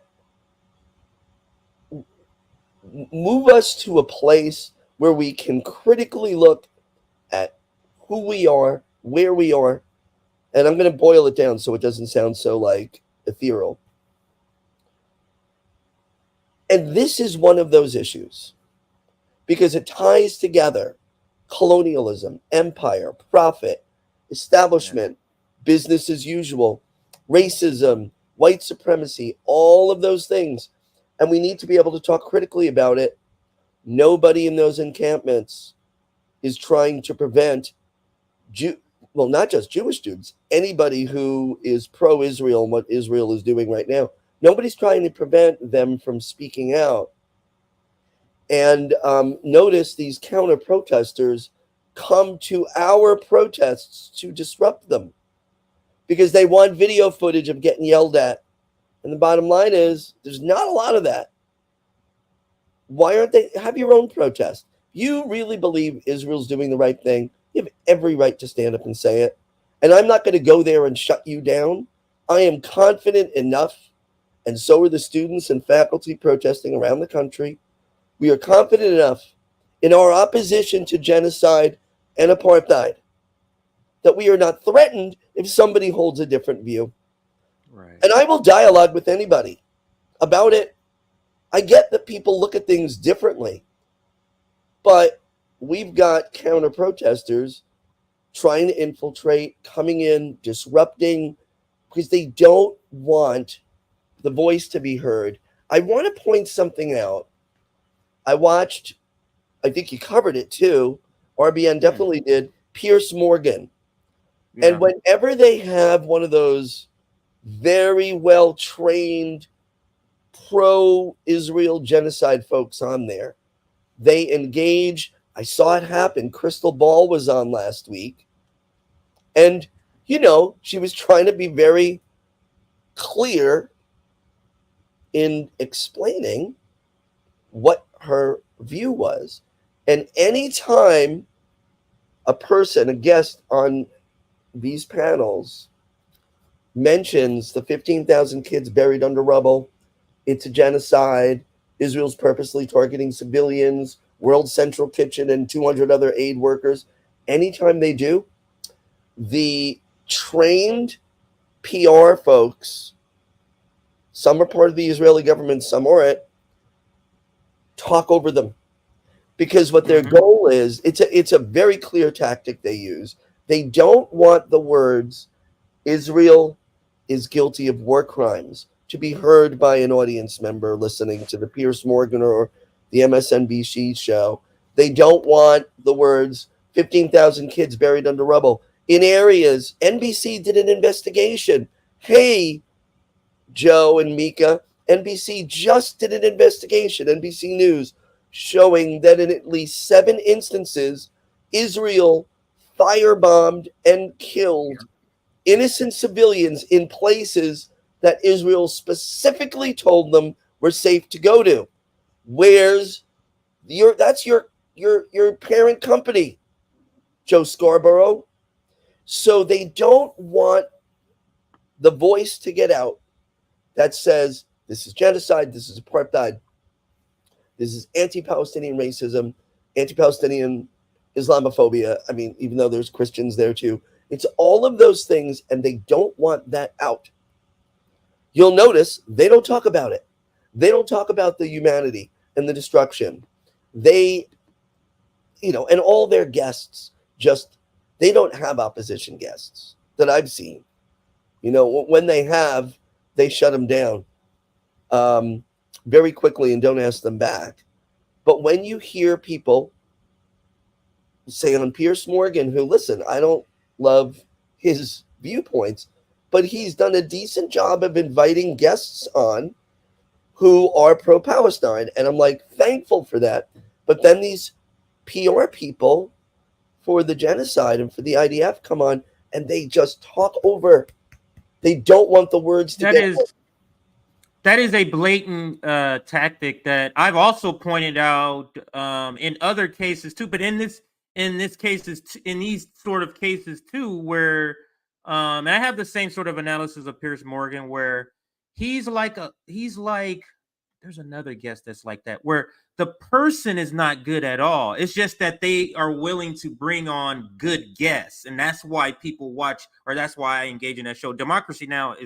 is also like that. Let's listen to a little more of this, and we'll comment and close out this video part of it and get to the next receipt. But let's play maybe 2.5 minutes of this now.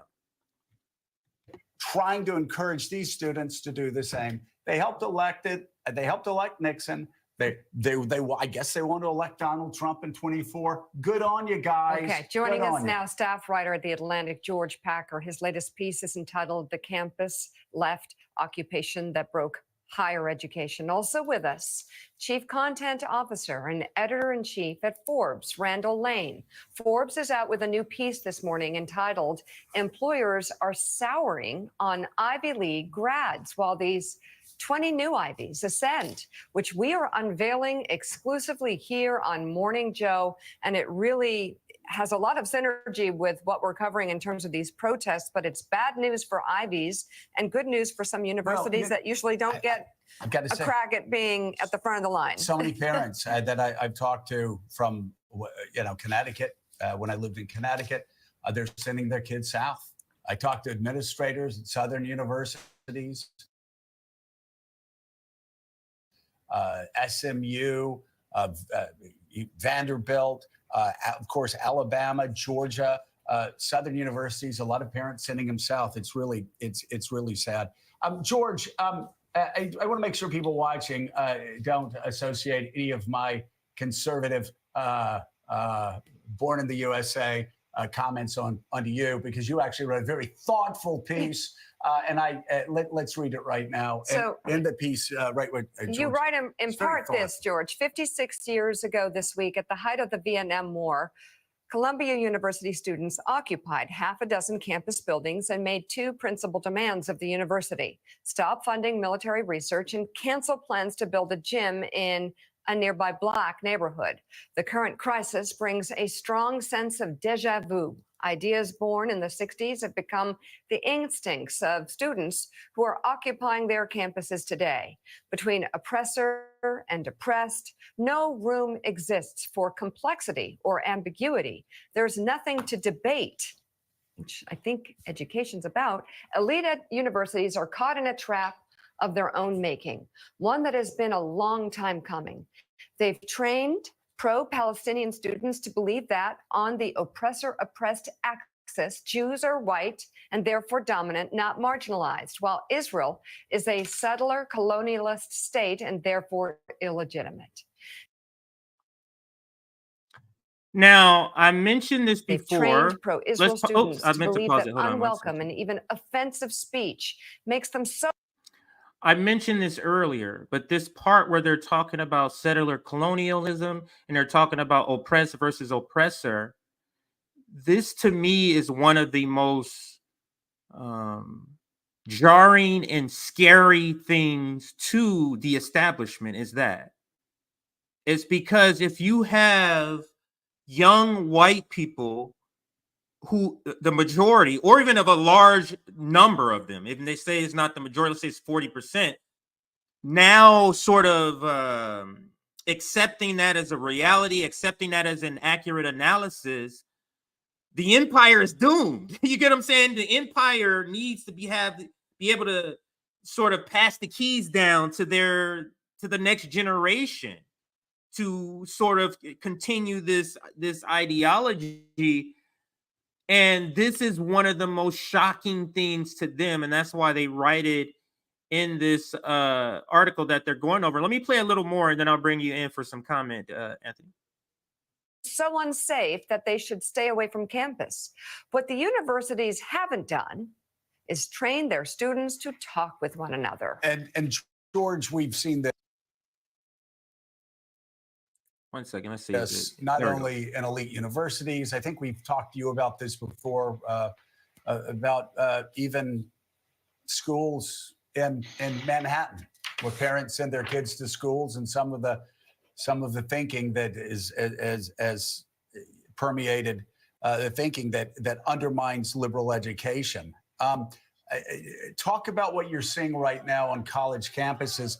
and how this has been a long time coming. And most importantly, when we get beyond this, what it actually says about the death of liberal education in some of these elite universities. Yeah, well, first, students have every right to protest. Free speech has to be at the heart of a liberal education. When speech crosses the line into coercion, when it interferes with the rights of other students to get an education, when it seems to be a form of harassment and discrimination based on the identity of the other students, then it's no longer free speech and it has to be sanctioned. That is bizarrely incorrect. It's Free speech explicitly protects some of the speech he's just mentioned. It doesn't protect. That is exactly what it's for. Free speech is not to protect speech that you agree with. right. I'm sorry. Go ahead, Anthony. You were going to. Well, yeah, I mean, the guarantee of free speech is not for popular speech, it's for unpopular speech. Oddly, right now, they're trying to portray the students as engaging in unpopular speech, but the majority of the United States right now is opposed to what Israel is doing in Gaza. I mean, it's a clear majority, which means Republicans, Democrats, and Independents together, the majority polled, are against what's happening. So, in Gaza, and majority of people that voted for Joe Biden in 2020 have said they believe that Israel is committing a genocide. But still, it is not considered acceptable speech by the empire. The other thing is, what this guy just said sounds reasonable. Listen, I'm for free speech, but when you use speech that's coercive or that you're trying to prevent others from learning, that's not happening. First of all, I don't know what you mean by coercive. I keep saying this. I'm from New York. If you can't walk down a city street, on any given day and not be shocked by like seeing some sort of protest, small or not so small, about something. And if you don't like it, you walk across the street. It's New York, it's Chicago, it's LA, it's wherever it is. Secondly, there is no hate in the message of these students at these encampments. If you're going to focus on a few fringe kooks, mostly that were in the streets, Yes. that it came out, the student at Columbia, the person at Columbia that held a sign saying this group of students and pointing to Israelis should be attacked next, wasn't a student or a faculty member or staff, wasn't a member of the Columbia community, and somehow got on campus. So this myth that there's agitators indoctrinating students is just absolutely not true. So there are some classes that people elect to take on colonialism, on Middle East studies. You're going to hear from a variety of folks with perspectives on that. But like my social work students in Columbia, the social work students were, I think, the first students on the campus to have a sit-in, right? And I don't teach about Israel and Gaza. I mean, I mention when I talk about trauma, conflicts in the world and how they're affecting children, conflicts in Ukraine, Sudan, Congo, Gaza, and the West Bank. Absolutely. But that's not the focus of my teaching. I taught a human behavior class this year.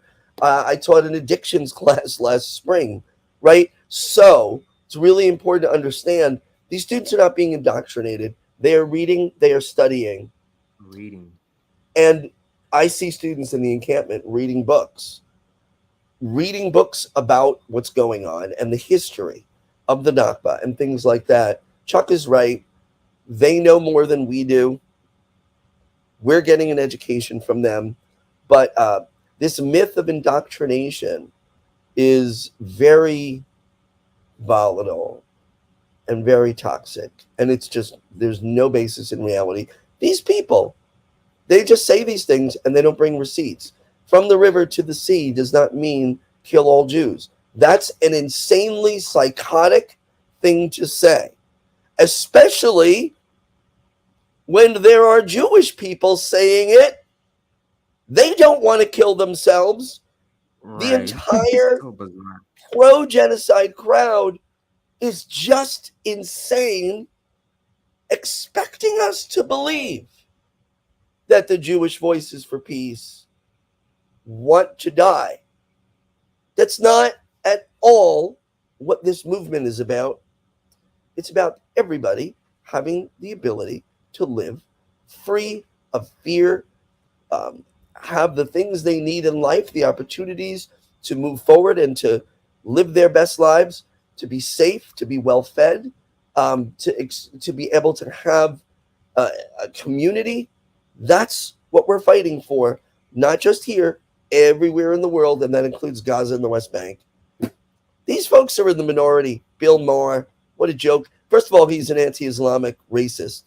He's a racist pig. That man is a disgusting human being. I don't cancel anybody, but if HBO wants to keep, he's just terrible. Terrible. He's terrible. Like, I just don't, let him on. I don't listen to him. He's a pig. He said some horrendous things about people of the Muslim faith, and these guys are. Now, people are going to think that you and I set this up, but we didn't. The very next clip that you see on the screen there, this is the Bill Maher clip, or one of them. I don't think this is the one you're talking about because how you describe it. This is not what he says in it. No, but he said, let's listen. Yeah, now it's very quick. It's part of a Morning Joe. So Morning Joe had 3 cope sessions in one episode today. So this is another cope session, but they are using Bill Maher as to say, look at the liberal, look at the Hollywood liberal, the hip guy. Look, he's right. That's how. So they're looking at Bill Maher. They're using him as a receipt to prove something good in their eyes. As you are giving an analysis of complete opposite, which is Bill Maher is terrible. So just keep that in mind. Let's watch. It's very. Bill Maher's a racist. He's an anti-Islamic racist. He absolutely is. And we covered that video where he makes those jokes about Muslims. We covered that video before. Yeah, but let's listen to this.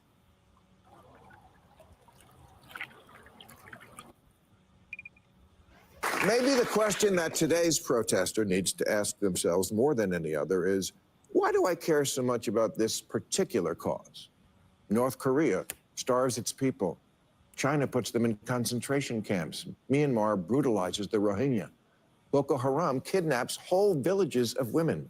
The president of Burundi says gays should be stoned to death because they, quote, deserve it. Nothing? Ukraine? Maybe if these Google employees had the slightest idea what kind of fundamentalist, oppressive they're supporting, Hamas, the Houthis, Hezbollah, the Iranian Revolutionary Guard, they might take it a little easier on the world's greatest monster, Genocide Joe. Genocide, by the way, is when you want to wipe out an entire people. That's the stated goal of Hamas. That's what from the river to the sea means. Hamas would do that to Israel, but can't. Israel could do that to them, but doesn't.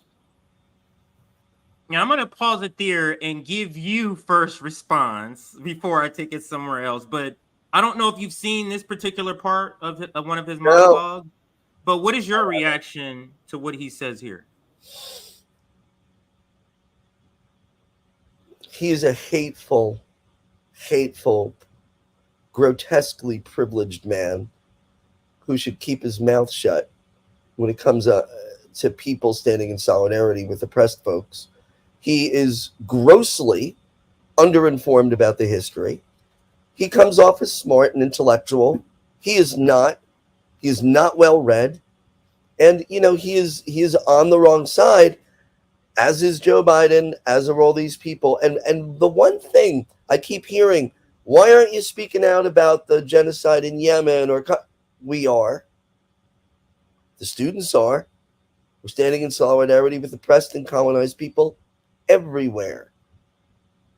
So you don't get to say Look at the other guy, how many houses he robbed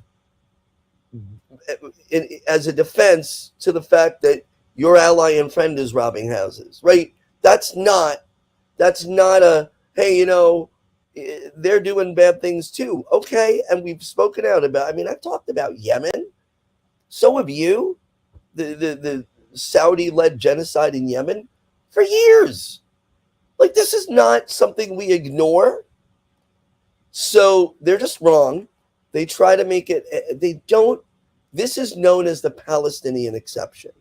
You're allowed to be outraged about things happening in the world or this country. You're allowed to have free speech about many things, but not Palestine. We don't talk about it. 2010, Rachel Maddow, I used to watch at that time. I was an avid MSNBC watcher. If there was a night I was home from work by 6, I'd be watching it till 11. I did it, right? That was 14 years ago. 2010 was when Israel attacked an aid flotilla, bringing aid to the Gazans, food and medical supplies, and shot and killed 10 aid workers, including an American, on that flotilla. And I remember thinking, I'm looking forward to hearing Rachel Maddow's breakdown of this. This is such a horrendous thing. She's smart when she breaks things down. They never covered it. So the Palestinian exception isn't new. It's been going on for quite a while. You're not allowed to talk about it. And that's everything he's doing right there. Yes, and I do want to break down each item here. So I'm gonna just replay this last 40 seconds here. Let's listen. Oh, More than one any second other. here. We're gonna do this one more time. I had it muted because of the commercial. Now let's go back and let's listen to what he says here. Maybe the question that today's protester needs to ask themselves more than any other is, why do I care so much about this particular cause? North Korea starves its people. China. So this is what he's doing. We have to understand what Bill Maher is trying to make this seem like this is different because it's Jews. That makes it anti-Semitic. That's the whole punchline to what he's saying here. And to show proof, what he does is go through a bunch of U.S. Empire State Department talking points. So let's take this first thing that he says here, which is North Korea. You mean the country that is the most heavily propagandized by the by the United States empire besides Russia. None of this is proven to be happening at all in North Korea. So let's go. This is a State Department talking point about North Korea is my point. China puts Now let's go to the next one. them in concentration camps. Myanmar China puts them in concentration camps. brutalizes the Rohingya. Boko Haram kidnaps whole villages of women. The president. Again, these are U.S. Department State talking points used to craft stories so that the U.S. can intervene or U.S. intervention. Right.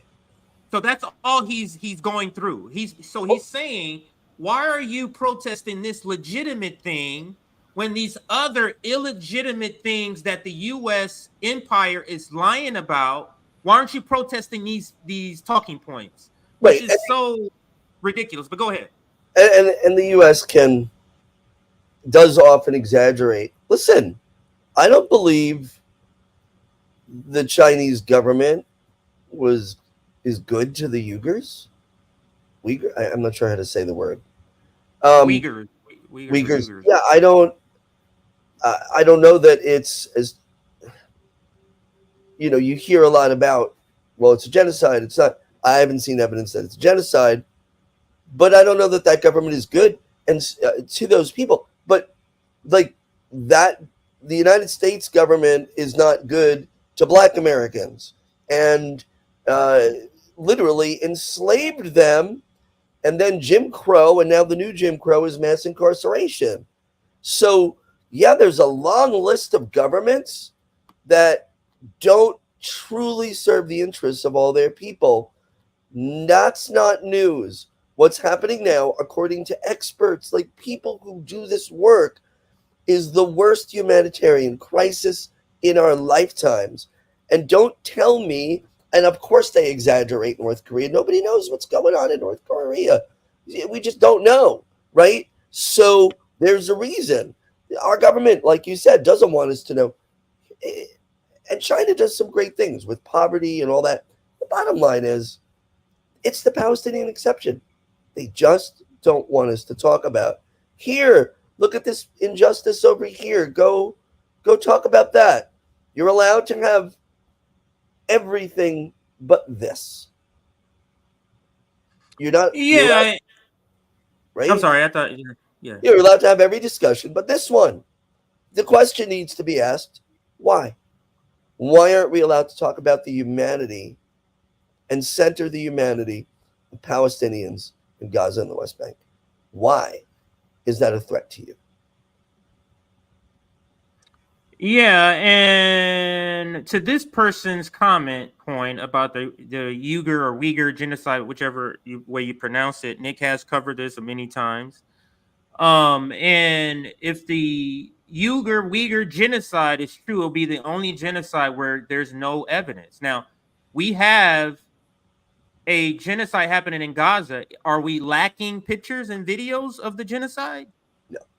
So that's just to speak to the point that you were making about, you haven't seen it. Like, so you don't know. Like, you haven't seen it. And that is the point. Yeah, and that is the point that we make here on RBN, is that this would be the only genocide that there's literally not a picture, not a video, nothing, but you go on Twitter and see all types of evidence. But and that doesn't mean that we just feel that they're treated fairly by the Chinese government. And guess what? There's a lot of struggles around the world where that's going on in our own nation as well. None of those things precludes the discussion of a violent, bloody genocide with an unprecedented amount of arm. In the first couple of months of the war, Israel dropped the equivalent of 2 Hiroshima-sized atomic bombs on Gaza with all the firepower that they dropped on it. This is unprecedented. And it continues. And they're planning a ground invasion of Rafah. And Joe Biden could stop it with one phone call and refuses.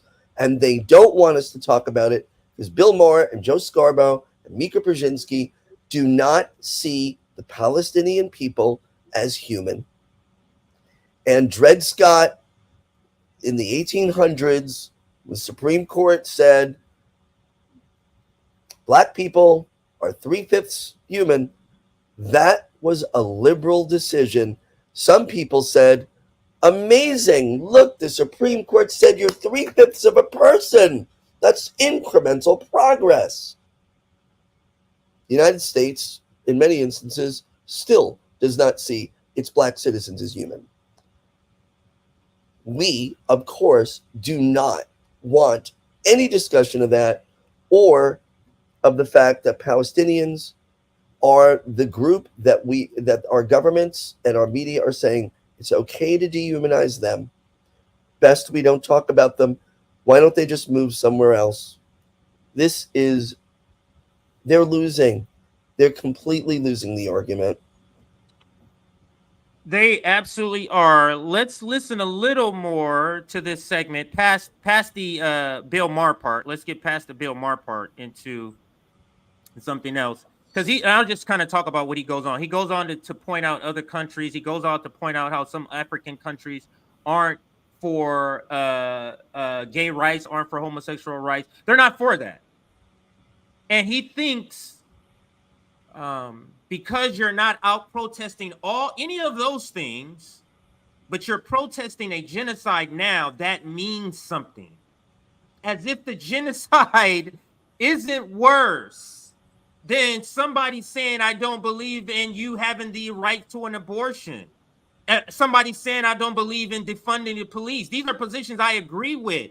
That does not, those positions, in my opinion, do not equate. It's not even equal on the same playing field as a genocide. It's ridiculous. But let's move past that Bill Maher part into some more coping from Joe Scarborough. Outrage and the lack of understanding of the issues. 1 second, I went too far back. Right here. That's what from the river to the sea means. Hamas would do that to Israel, but can't.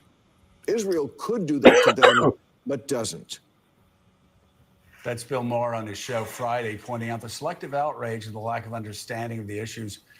We're seeing from many of those protesting Israel over the Hamas war that Hamas started, the Hamas war that continues because Hamas continues to hold civilians in tunnels underneath Gaza. We could go on and on. But I've got to say, Bill Maher picked up on a point that we were talking about this past week, Mika, where you have 500,000 people killed by Assad in Syria.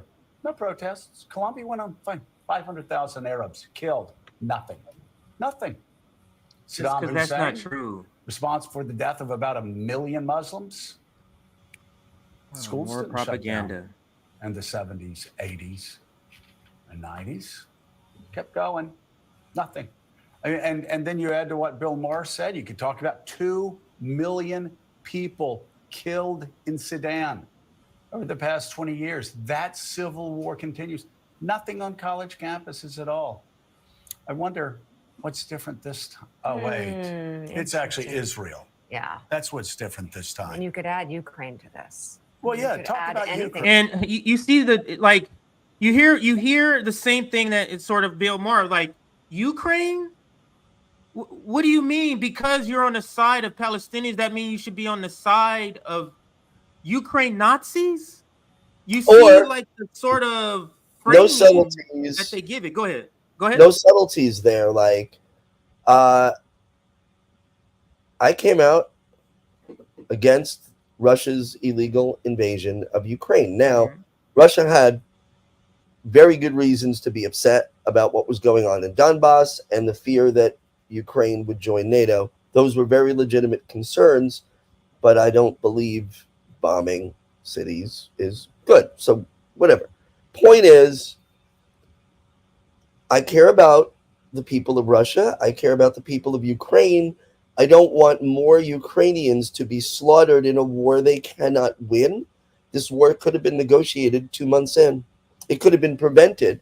So, yeah, we've been speaking out because very consistently many people have demanded a ceasefire in Ukraine for years now, 2 years, and we demand a ceasefire in Gaza, a permanent ceasefire, and then an end to occupation, an end to apartheid, an end to Israel having any influence in what happens in those lands.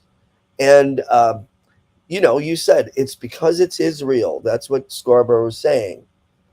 And what he's saying is this is Jew hate, and it is not. Jewish Voices for Peace had the first big protest in New York City in October in Grand Central Station. Thousands of Jewish New Yorkers joining hands in solidarity, getting arrested in solidarity with the people of Gaza. They do not hate the Jews. They are Jews. And I want to say one other thing. It is anti-Semitic, it is Jewish hatred and bigotry to require that every single person who is Jewish or cares about Israel must only think one thing and one way. That is bigoted and psychotic. You're erasing Jewish people that disagree with you. And that's just, they are doing every accusation with this crowd. Every accusation is a confession. Every single one. They do the things that they accuse us of. Benjamin Netanyahu literally said from the river to the sea, meaning he wants to get rid of all Palestinians from that land. He's the one who's genocidal. And between Hamas, their military wing, you know, because Hamas is a government, they're not only military. Between Hamas and Israel right now, only one of them is actually committing a genocide. Side note, International Criminal Court is preparing warrants. And there is a lot of talk that they're preparing warrants to arrest the head of Israel, Benjamin Netanyahu, and some others on war crimes. I will also say, not talked about as much as the fact that they are also preparing some arrest warrants for some leaders of Hamas. And if that is the case, if war crimes have been committed and there's a case, fine. Because anytime you target a civilian or kidnap a civilian, that's considered a war crime. But like, how are they going to spin this? Because once those arrest warrants happen, if they do, for Netanyahu and others in his government, they've got no leg. They're not worried he's going to get arrested. They're worried that they lose the moral argument. Now, students can go to the universities and say, you know, the program, the exchange program you have in Tel Aviv, that's with the government run by war criminals. We need to revisit it. We need to revisit our investments because these are war criminals. It's not just that we're saying it, it will be declared it. And that's why Israel is freaking. Not because Netanyahu's worried he's going to be arrested by The Hague. He's worried that they will completely lose the PR war after that. And they will. They're done. That whole government is done. And the Biden administration, I have a headline a little bit later, the Biden administration is helping behind the scenes or is trying to prevent that. And it looks like it's going to be unsuccessful. But the United States government, the Biden administration behind the scenes is attempting to intervene in the ICJ, putting out those charges.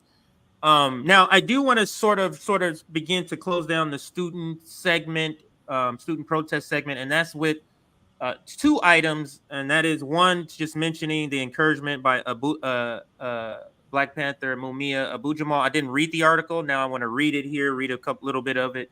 And then I also want to talk about the genocide enablers showing up at student protests. And I mean like the Ilhan Omars and the AOC's. Caitlin Johnstone has written a great piece, and it's also an audio version, and we'll play it, talking about this concept.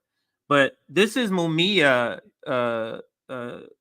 showing support for university student protests. And let me just read a little bit from it. Well, let me read the headline. Do not bow.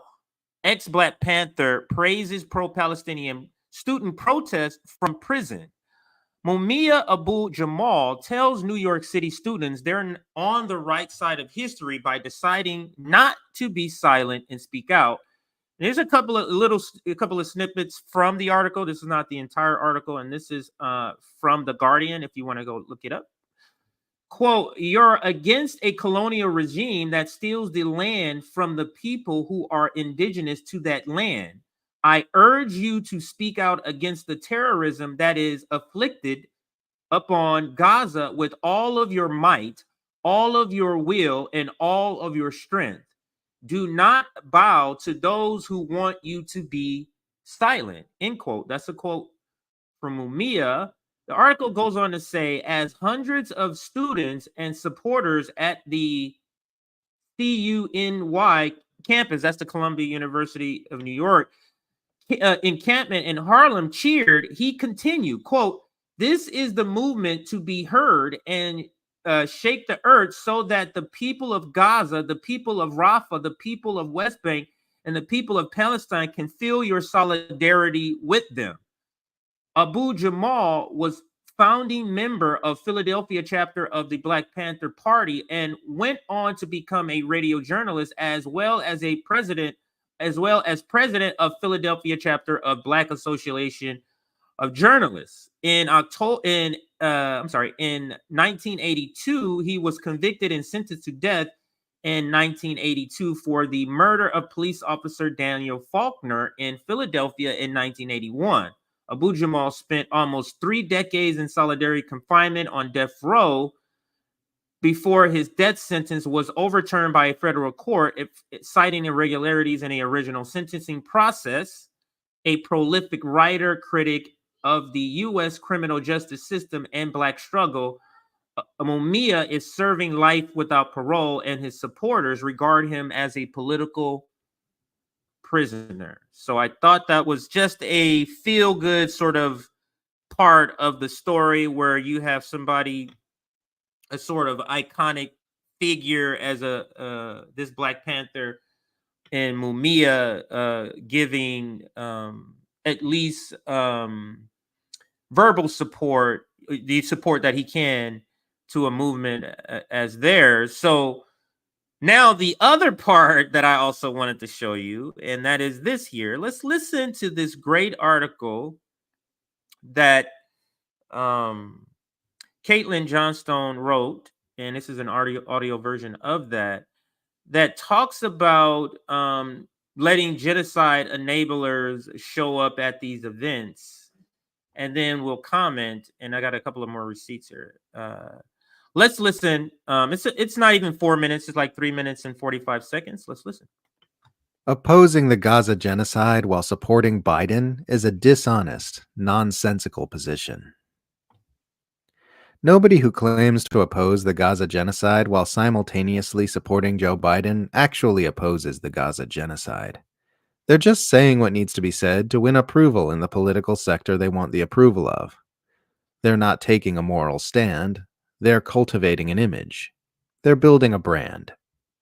One of many possible examples of this ridiculous posturing is Instagram progressive Alexandria Ocasio-Cortez, who has called Israel's atrocities in Gaza an unfolding genocide, while continuing to support and defend the U.S. president who is currently backing that genocide, and who recently attended one of the pro-Palestine campus demonstrations, which her president recently smeared as anti-Semitic protests.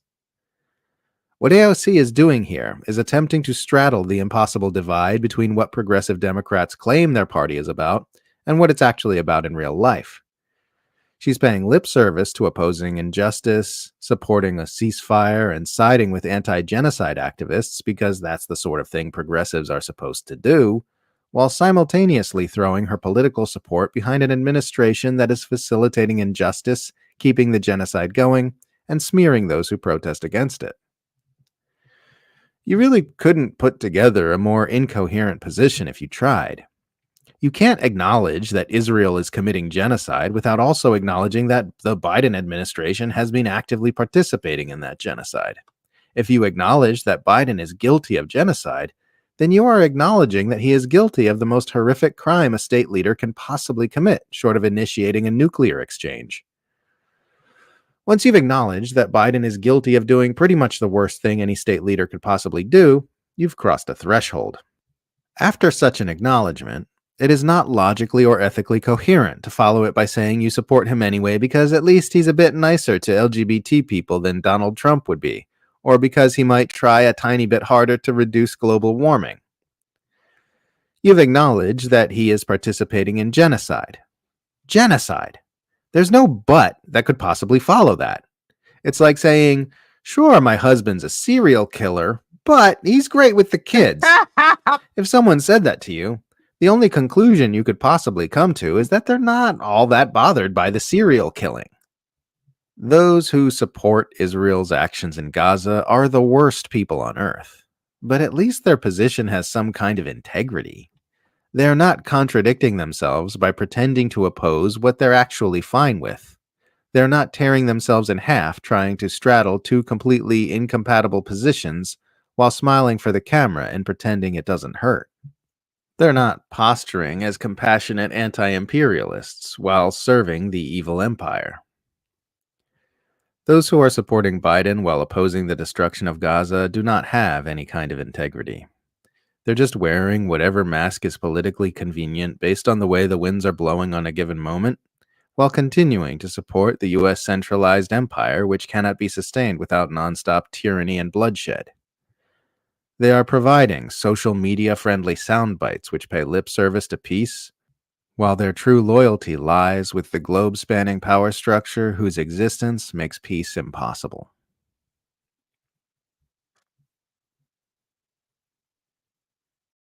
And again, Caitlin Johnson always with the great synopsises or analysis. I know you're going to be taking off after this, but I'll give you the chance to comment on Caitlin Johnstone's latest piece that we just heard, and any other comments about the Columbia protest before you. Yeah, I want to point out. First of all, I agree with everything Caitlin said, and I usually do. She's brilliant. AOC's been a hypocrite for a while. You know, we all had that brief moment where we had hope, and I thought, wow, what if she's the one that's going to really make a difference as far as like standing her ground, you know? And she quickly proved otherwise. I want to be really clear. AOC was not invited into the encampment by the leaders of the student encampment at Columbia. That encampment is on an open quad in Columbia. If anybody has gotten onto the university grounds, they can enter. There were faculty standing with some students at the entrance that make sure everybody looks at the rules before they go in. Like they have rules like no drugs or alcohol, don't smoke cigarettes in here, don't engage in arguments. Like you can talk and discuss, but you don't want to like fight if counter protesters are shouting. We are here because of Gaza and the West Bank. It's very clear. These rules are beautiful. We don't stop people from coming in. We're not fascists. She was on the campus. She walked into the encampment and walked around on the outside of it too. And that's where that, you know, she took some photos. But I think it's important to know they're not only that, students, the leaders and Students for Justice in Palestine of Columbia came out with a statement decrying opportunists who were using this movement for political gain or for celebrity. So they were calling out behaviors just like that. I want people to know that. Look, Cornel West came in. He was there. He jumped the fence. I thought his speech was excellent. I got some problems with all my critiques of Cornel West, I would say that's a more genuine. Yeah, that's I him. wouldn't classify him in the same category as an AOC showing up. No, I wouldn't. But go ahead. Yeah, I was using that as an example. Like he was there. He jumped the fence, went onto the other side when they moved the tents. And he gave a speech that he's given a million times about Palestine and Gaza. Like he's been talking about this for years, even though he's not good at campaigns. He knows right. The issue. But like, yeah, we don't control that. There are opportunists, and they were called out. I just want people to be clear that the students aren't aligning themselves with that. Listen, AOC now at least knows what's going on in these encampments because she did see it for herself. And the one positive that comes out of it is she knows that all this bullshit about it's anti-Semitic, it's hateful, is a lie. The question is she willing to stand up against the president and the leader of her party, Joe Biden, and say, and call him out for his lies about what's going on with these protesters? Because now there's no excuse. She's literally seen it with her own eyes. And yeah, anybody who's trying to twist that to say, well, the students are being misled. No, they're not. They know who these people are. But also, if somebody, even in rhetoric, is willing to stand up and say free Palestine, all right, okay. We'll talk about your shitty votes in the past before, your your present vote on the Iron Dome another day, because I think they're disingenuous. But listen, this is a genocide, and I'm not going to have tribal fights about who's going to oppose it. My question for AOC, for Bernie Sanders, for these people is, what are you willing to put on the line? Are you willing to risk your career? Because I think deep inside, they know this is the worst thing a president can do. Are you willing to risk your career? Bernie, you're 81 years old or 82 years old. You know, at some point, you're going to retire. Now's the time. Listen, but if he doesn't, we don't need them. The students are proving we don't need icons and celebrities. We're standing up for ourselves. And that to me is the most beautiful thing. I can give I do 1 minute. I do think that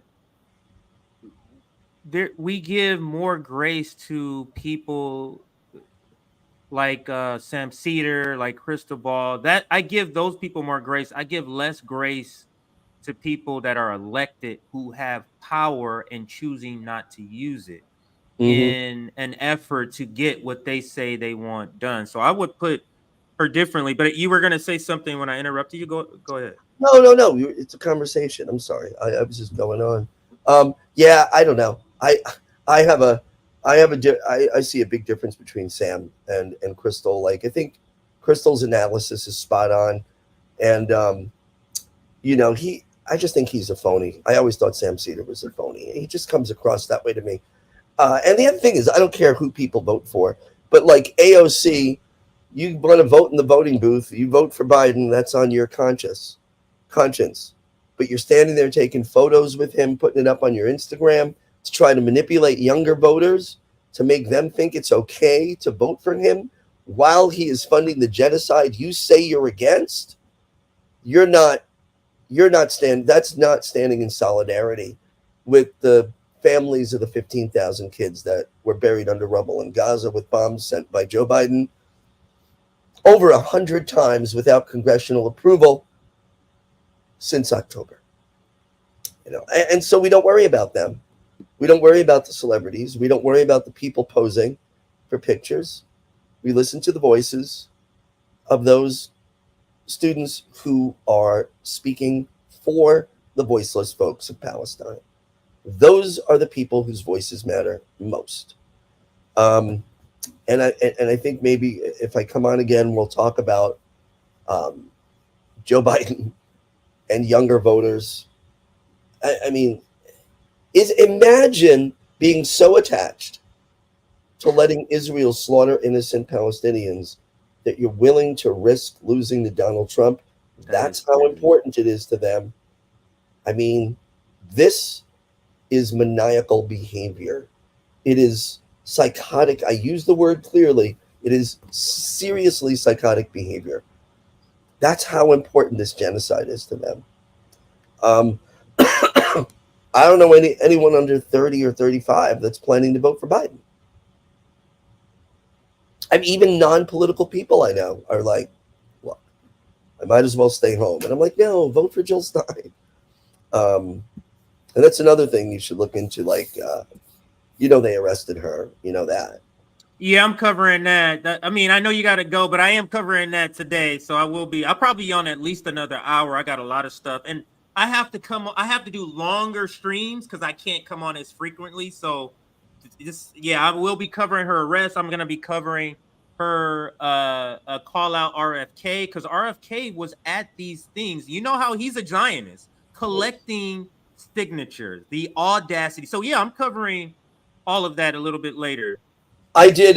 Yeah, it's interesting. Yeah, she called out, but I did see a Jill Stein person outside the encampment at Columbia, but on the Columbia campus, collecting signatures. So I was glad there was a Jill Stein person there. But RFK, I don't even know if RFK is a Zionist. I think RFK is an opportunist. I don't know what RFK believes.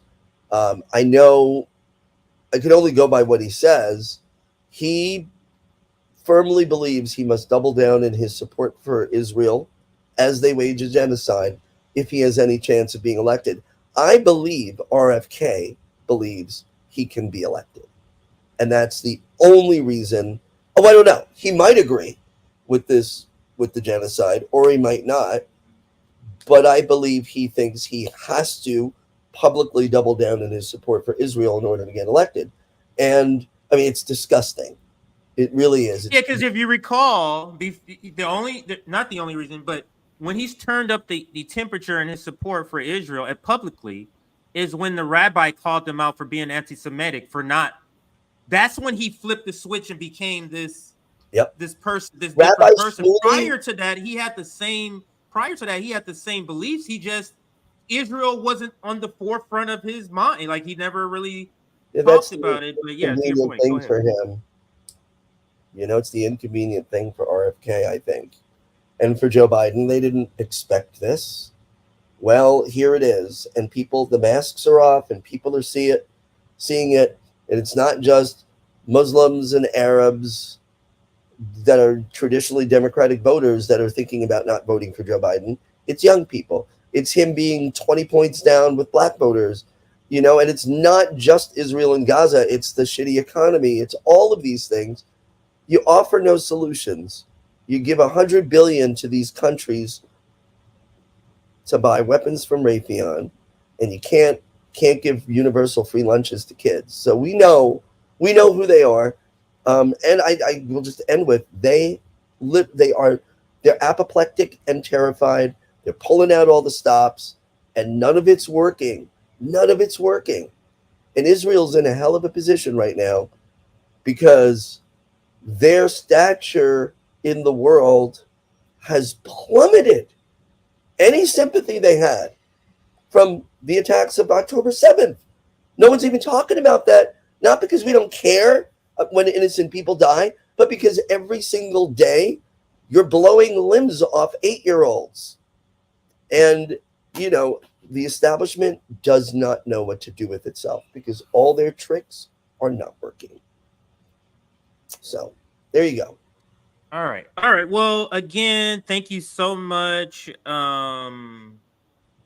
just happenstance. Because I think the last time I had you and Chuck on together before, that just happenstance because both of you happen to be connected to universities, or he was reporting on one, you work at one that's at the forefront of this. So it was great to have both of you on. Thank you again for joining me. I'm sure I'll be reaching out next week or the following week to have you on again, but go ahead if you wanted to say something else. I got one thing to say. This just came out. The United Nations Special Rapporteur on Human Rights just issued the following brief statement. Her name is Mary Lawler. She's the UN Special Rapporteur on Human Rights. Quote, I'm hearing disturbing reports that students face suspension if they don't end their peaceful protests at Columbia University in the United States. This is a clear violation of the right to peaceful assembly. Unquote. That is the United Nations Special Rapporteur on Human Rights calling out the administration of Colombia for violating human rights. Let's leave it there. Just came out minutes ago. Yeah, and that's Mary Lawler, Lawlor. If anybody wanted to look that up, I did see that too. When are you back on campus? Are you going to be on campus to do any? Because I know you said you were going to stay away a little bit, but are you planning to go back? There today. I couldn't be there today. And I'm not going to say when I'll be back, but it will be very soon. And I was just there the other day. Gotcha. So yeah, we don't want to broadcast that, so that's actually great point. Crazy people out there, but yeah, I'll be there. And there's other schools that have expressed that they are going to be starting something, right? I don't know. They've already engaged in protests, so this thing is not going away. Yeah. I just wish solidarity. Yeah. And I will drop you to the back again. Appreciate you coming on, sir. And that is the professor. Show him some love in the comments. And I'm going to continue with this segment. And I'm glad I had the professor on to speak about the part about AOC was not invited. Because I'm going to continue with this segment on the genocide enablers crashing this movement, this encampment. And this is Nick. And Professor Anthony Z kind of answers what Nick asked right here, this first question. Because Nick says, can someone explain to me how letting politicians who support Genocide Joe make an appearance at anti-genocide protests help our movement? And they don't, Nick. And before I heard Professor Anthony's answer, I was pretty pissed off. Like, why are you guys inviting these clowns? You're giving me a shaky feeling about your stance on this, considering these are fence sitters, the AOCs, the Ilhan Omars. But I was so happy to hear from Professor A, and he's a teacher, a professor on the campus of Columbia University. To hear him say, no activists invited them. This is an open public space, and they just showed up. That's it. So I'll continue, though, with Nick's tweet. How does Ilhan Omar, for example, showing up help us? Honest question. She sold out her own people of Somalia and supports funding Nazis in Ukraine. She also is a strong supporter of the president who we are protesting. I'll make the argument that inviting these sellout politicians hurt the legitimacy of the movement, but people are too caught up in the celebrity worship to move in a tactical way. I'll read that again. I think I missed the word. I'll make the argument that inviting these sellout politicians hurt the legitimacy of the movement, but people are too caught up in the celebrity worship to move in a tactical way. We don't need politicians. They need us. That's why they make these appearances at protests. Stop falling for it. So I have the same critique. And like I said, I'm so happy that Anthony, a professor at Columbia, was here to say, no, they didn't invite them. They just kind of showed up. And so the title of this segment is spot on, that they crashed this. And here is 20 seconds of one of the genocide enablers. You call her Ilhan Omar. Oops. Where did it go? Does that sometimes. Ilhan Omar showing up to fool people. So here she goes. Let's see if it works this time. Okay, it did. It was Ilhan Omar, then we'll go to AOC. I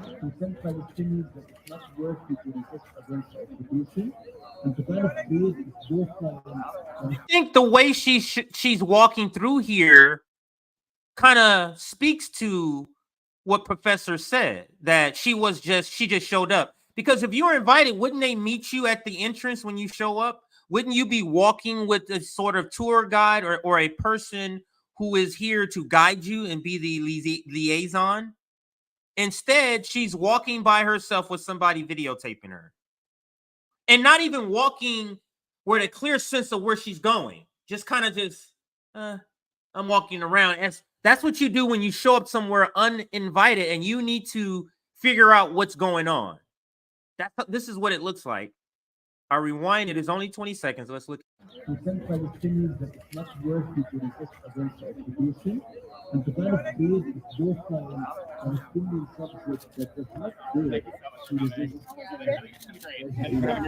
you so much for coming.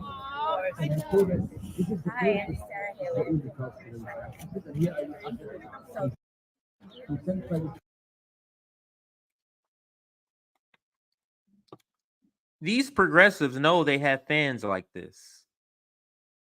This is how they know they can, even when they're wrong, like when AOC was getting protested about Ukraine war, even though they know when they're in the wrong, they know they can stand on being wrong and still have fans support them. Now, that's Ilhan Omar. I'll read what Nick says in just 1 second. And then this is Ashley with the critique, but that's AOC. Now, AOC just showed up and crashed the party too. There's no video. I don't have a video. But let's read what Ashley says here. AOC cannot in one breath talk about solidarity with Palestinians, then out of the other side of her neck, talk about supporting and voting for Joe Biden. He is directly responsible for what's happening. You must choose a side, and she has chosen hers. Treat her accordingly. Spot on. 10,000, 250,000 people retweeted that. Here is Luna Oy. We need to bring her back on RBN. She was one of the people who came on when we were FHL. She I think that might have been the last time she was on. No, she was on since we changed our name. No, she's been on. But it has been a long while. But she also has a spot on critique or analysis. Let's blow it up so I can see this better. Allowing AOC and others and other establishment liberals into revolutionary spaces comes with serious risks that need to be considered. It must be assured that liberal impact on the liberation movement is minimized and that the movement must try to exert maximum influence on liberals, meaning the liberals can't be in leadership positions. The movement can't be listening to what the liberal people are saying we should do. We should be telling them what to do if they're going to be part of this movement. The tail doesn't wag the dog, in other words. Here's Jimmy Dore also commenting, tweeting Nick's tweet that I read earlier. Jimmy says, if you consider yourself an actual left-wing, I'm sorry, let me make sure I can see this. If you consider yourself an actual left-wing person and support these elected Democrats who support union-busting Genocide Joe, you are a sucker of the highest order. AOC and Bernie are there to make sure you don't revolt against the oligarch and keep you invested in supporting. Let me read on. Let me make this bigger. 1 second, everybody.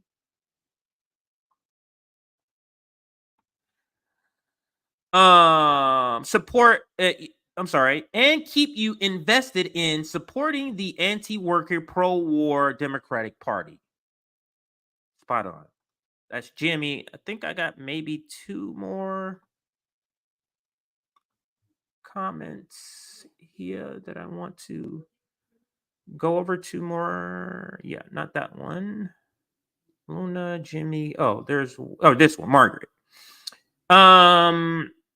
Margaret Kimberly says, this is why I can't stand her. And she's talking about AOC. She endorses Biden and then pretends to be outraged by the war crimes, which wouldn't happen without Biden's support.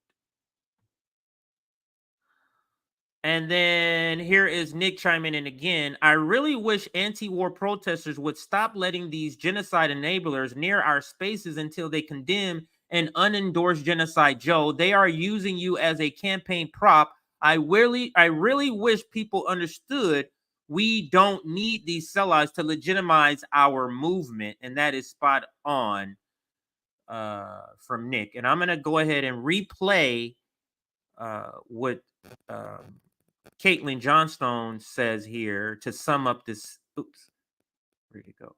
To sum up this segment on the infiltration or the attempted infiltration by these sellouts and genocide enablers like Ilhan Omar, Bernie Sanders, and AOC. Let's listen. Opposing the Gaza genocide while supporting Biden is a dishonest, nonsensical position. Nobody who claims to oppose the Gaza genocide while simultaneously supporting Joe Biden actually opposes the Gaza genocide. They're just saying what needs to be said to win approval in the political sector they want the approval of. They're not taking a moral stand. They're cultivating an image. They're building a brand. One of many possible examples of this ridiculous posturing is Instagram progressive Alexandria Ocasio-Cortez, who has called Israel's atrocities in Gaza an unfolding genocide, while continuing to support and defend the U.S. president who is currently backing that genocide, and who recently attended one of the pro-Palestine campus demonstrations, which her president recently smeared as anti-Semitic protests. What AOC is doing here is attempting to straddle the impossible divide between what progressive Democrats claim their party is about and what it's actually about in real life. She's paying lip service to opposing injustice, supporting a ceasefire, and siding with anti-genocide activists because that's the sort of thing progressives are supposed to do, while simultaneously throwing her political support behind an administration that is facilitating injustice, keeping the genocide going, and smearing those who protest against it. You really couldn't put together a more incoherent position if you tried. You can't acknowledge that Israel is committing genocide without also acknowledging that the Biden administration has been actively participating in that genocide. If you acknowledge that Biden is guilty of genocide, then you are acknowledging that he is guilty of the most horrific crime a state leader can possibly commit, short of initiating a nuclear exchange. Once you've acknowledged that Biden is guilty of doing pretty much the worst thing any state leader could possibly do, you've crossed a threshold.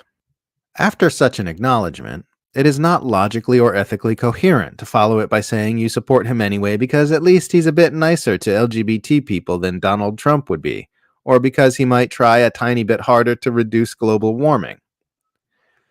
You've acknowledged that he is participating in genocide. Genocide! There's no but that could possibly follow that. It's like saying, sure, my husband's a serial killer, but he's great with the kids. If someone said that to you, the only conclusion you could possibly come to is that they're not all that bothered by the serial killing. Right. Those who support Israel's actions in Gaza are the worst people on earth, but at least their position has some kind of integrity. They are not contradicting themselves by pretending to oppose what they're actually fine with. They're not tearing themselves in half trying to straddle two completely incompatible positions while smiling for the camera and pretending it doesn't hurt. They're not posturing as compassionate anti-imperialists while serving the evil empire. Those who are supporting Biden while opposing the destruction of Gaza do not have any kind of integrity.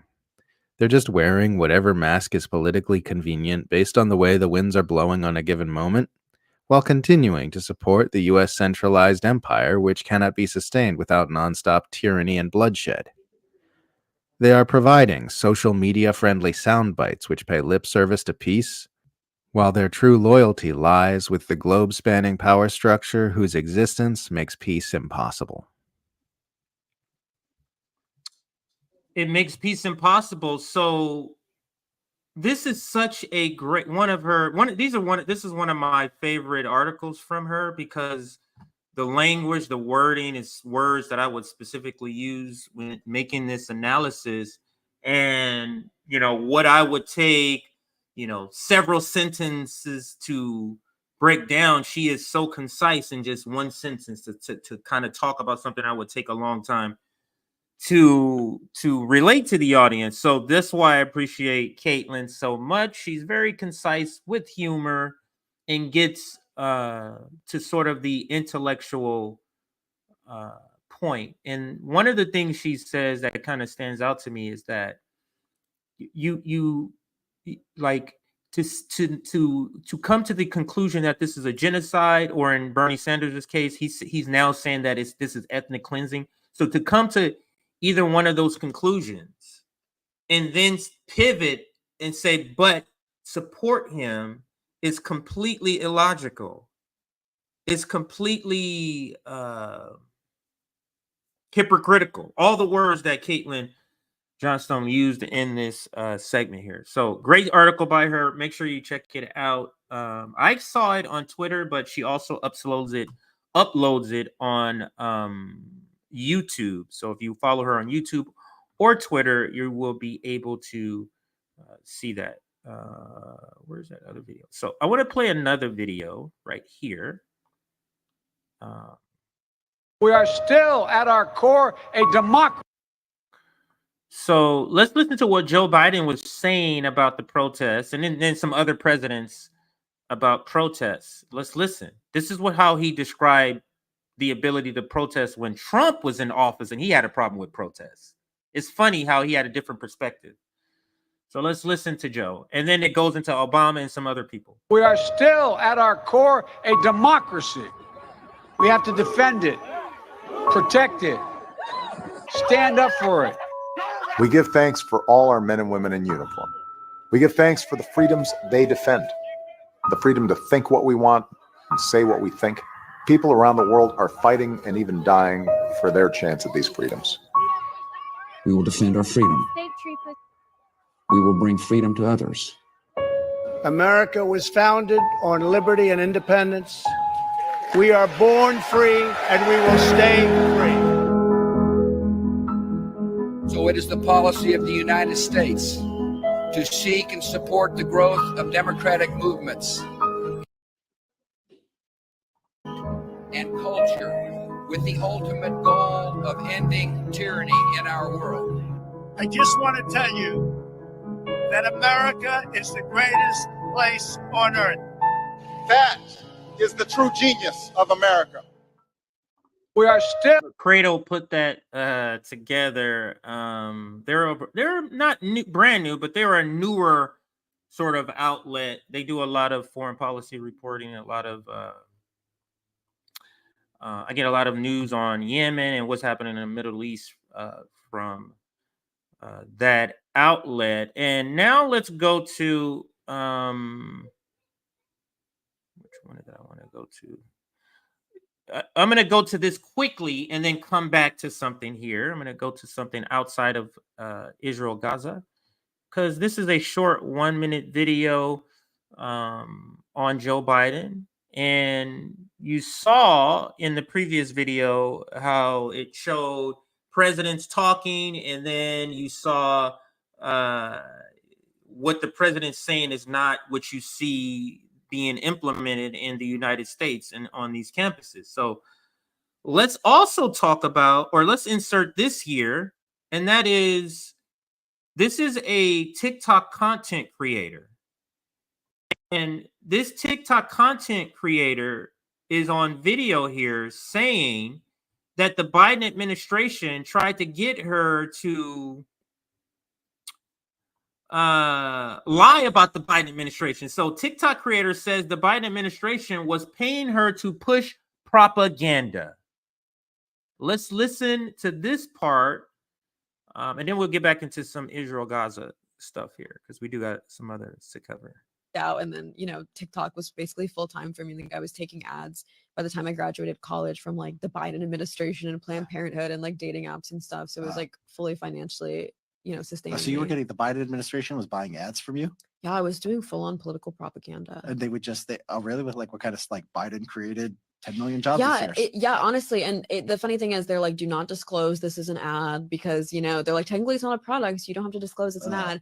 Because I think they just wanted like some edgy girl of color to just tell people, like when they nominated like Ketanji Brown Jackson, they're like, can you say like, as a person of color, that you feel reflected? And it's like a white woman emailing this to me, and she's like giving me this script, and I'm like, no. And she's like, please. And I'm like, no, I'll like talk about the news of it, but I'm not gonna be like, I'm not gonna have a white person tell me to be like, this is how I feel as a person of color. Like, it's just so, I think the black filled me out. And then so you have a person airdropped into your community and says, here goes some money from the Biden administration.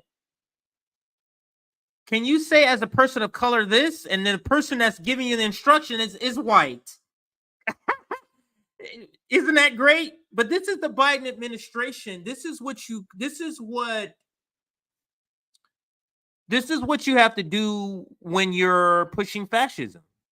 You have to nice it up. You have to artificially nice up your persona, because you're terrible, right?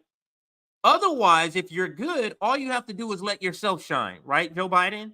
But when you're not good, you have to go and find gullible or people willing to sell out. Obviously, she was selling out up until a point, because she said, I was doing work for them. But she said she wasn't willing to go to a particular to go as far as they wanted her to do, and that is use her identity to say something in particular. And she said it felt weird that it was coming from a white person. I'm going to play it one more time, then we'll move on to another video here. So let's play it one more time. Out, and then TikTok was basically full-time for me. I think I was taking ads by the time I graduated college from like the Biden administration and Planned Parenthood and like dating apps and stuff. So it was like fully financially sustaining. So you were getting, the Biden administration was buying ads from you? Yeah, I was doing full-on political propaganda. And they would just, really, with like what kind of, like, Biden created 10 million jobs this year? Yeah, honestly. And the funny thing is, they're like, do not disclose this is an ad, because they're like, technically it's not a product, so you don't have to disclose it's an ad. Because I think they just wanted like some edgy girl of color to just tell people, like when they nominated like Ketanji Brown Jackson, they're like, can you say like, as a person of color, that you feel reflected? And it's like a white woman emailing this to me, and she's like giving me this script, and I'm like, no. And she's like, please. And I'm like, no, I'll like talk about the Please. news of it, but I'm not gonna be like, I'm not gonna have a white person tell me to be like, this is how I feel as a person of color. Like, it's just so, I think that black pilled me out. And then so she was willing to sell out, and she is a sellout. She just wasn't willing to sell out that bad. So we're not really giving her kudos. She's just not willing to go that far, because you heard her say, I'll say this, but I'm not going to go that far. So she's still selling out, just not selling out as much as some others, and that is Paid to Lie by Biden. That is a video I wanted to include here. Let's get to the next part here, and that is not there. That's the last week's show. Another thing, these are just some quick things I just wanted to show before I get into the longer segment here, and that is Twitter. If you hadn't heard, or if you didn't know, let me say it this way. If you didn't know, Nelson Mandela, the famous Nelson Mandela, he has a son who has a son. So Nelson Mandela's grandson's Twitter account, and that's who you see on the screen right here, was suspended on Twitter, on X, Elon's free speech platform. It was suspended. And Due Dissident says, not a great look for an apartheid baby to disactivate Nelson Mandela's grandson. That is absolutely true. So if you didn't know that, yeah, Elon Musk is the product of apartheid money. That's who Elon Musk is. So, but I'll read again, and then I'll read the tweet that is quoted. Not a great look for an apartheid baby, Elon Musk, to deactivate Nelson Mandela's grandson's account. And then the original tweet says, Twitter has suspended Nelson Mandela's grandson as he's about to set off on the Freedom Flotilla to take aid to Gaza. So maybe it's not as random as we think, like he's just said something. Maybe there's more behind it, and I would say there is. I don't think it's a coincidence that he's preparing to do something for Gaza, and then they decide to do this. I don't see that as a coincidence. But hey, maybe it is. Anyway, so that's the suspension. We'll see if they reverse that suspension on Nelson Mandela. Let me see if there's any other quick story I wanted to get out of the way before I get into this main story, because it's a longer story that includes a lot. And I think that would be this one here.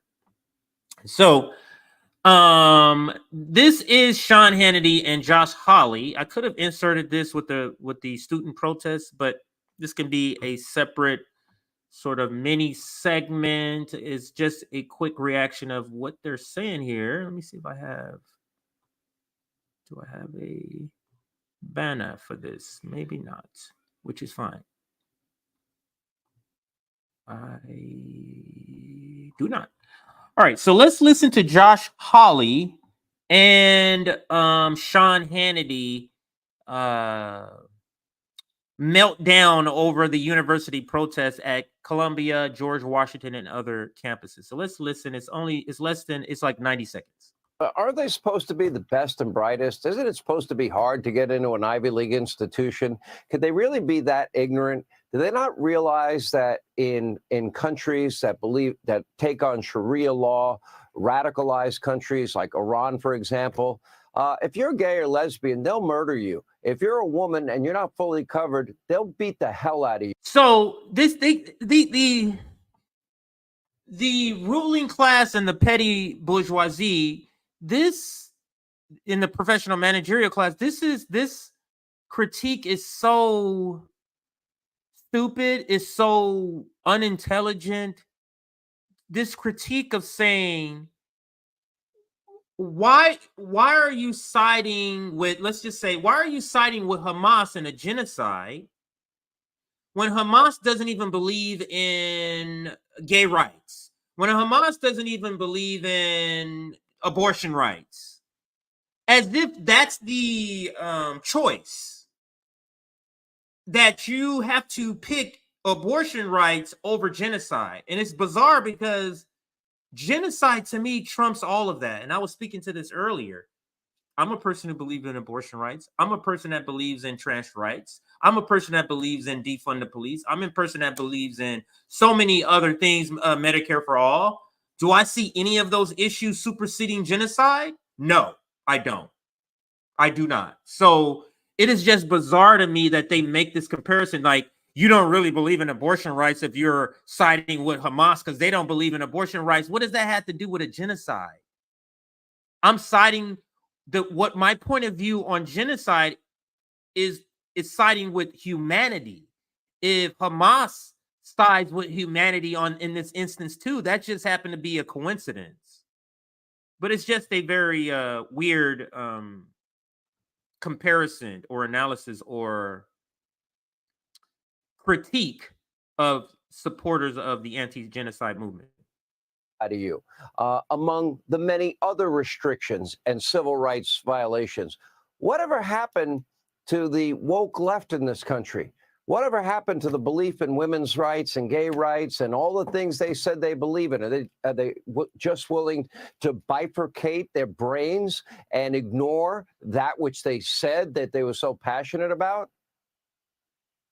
Totally, 100%. That's 100% what they're willing to do, Sean. And you can just see, I mean, listen, these are the people who are standing around wearing N95 masks outdoors, doing interpretive dance and calling for jihad. I mean, these are insane people. As I said, I mean, they're spending way too much time on TikTok and social media. Their brains are rotted, and their brains have been rotted by the university system, Sean. These universities are cash machines. They are sitting on giant endowments.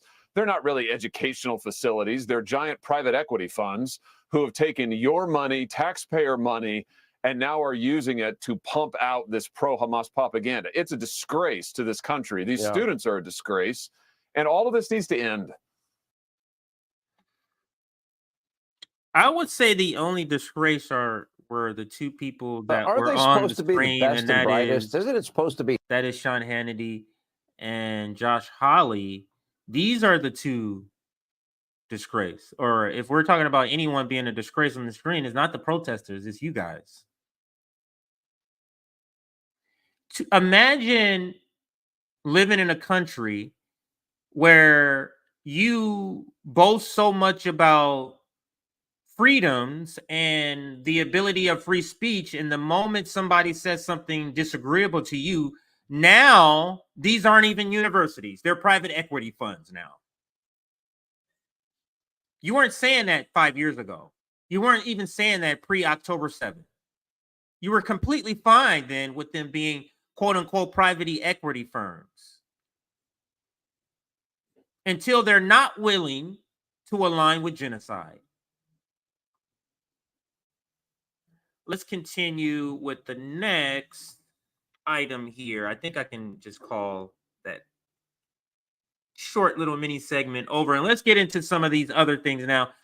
I do want to get into some of these other things, and we're going to be talking about a lot of other topics during this next segment. So let me just show you a few here, scrolling down towards the bottom. So we're going to be talking a little bit more about college students across the country tell Joe Biden to fuck off. Now, that's a little bit, not a lot of that. We're going to be discussing Jill Stein being arrested.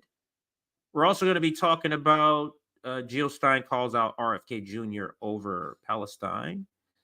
And then 81% of young voters disapprove of Biden over Palestine. And hopefully we can get to this.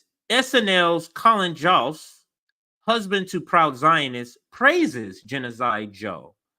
Now, all of these are in the same sort of block of time. It's one large segment, but I'll be kind of covering all of these sort of mini headline stories into one segment. And what we're going to start with is the polling. So where's it at?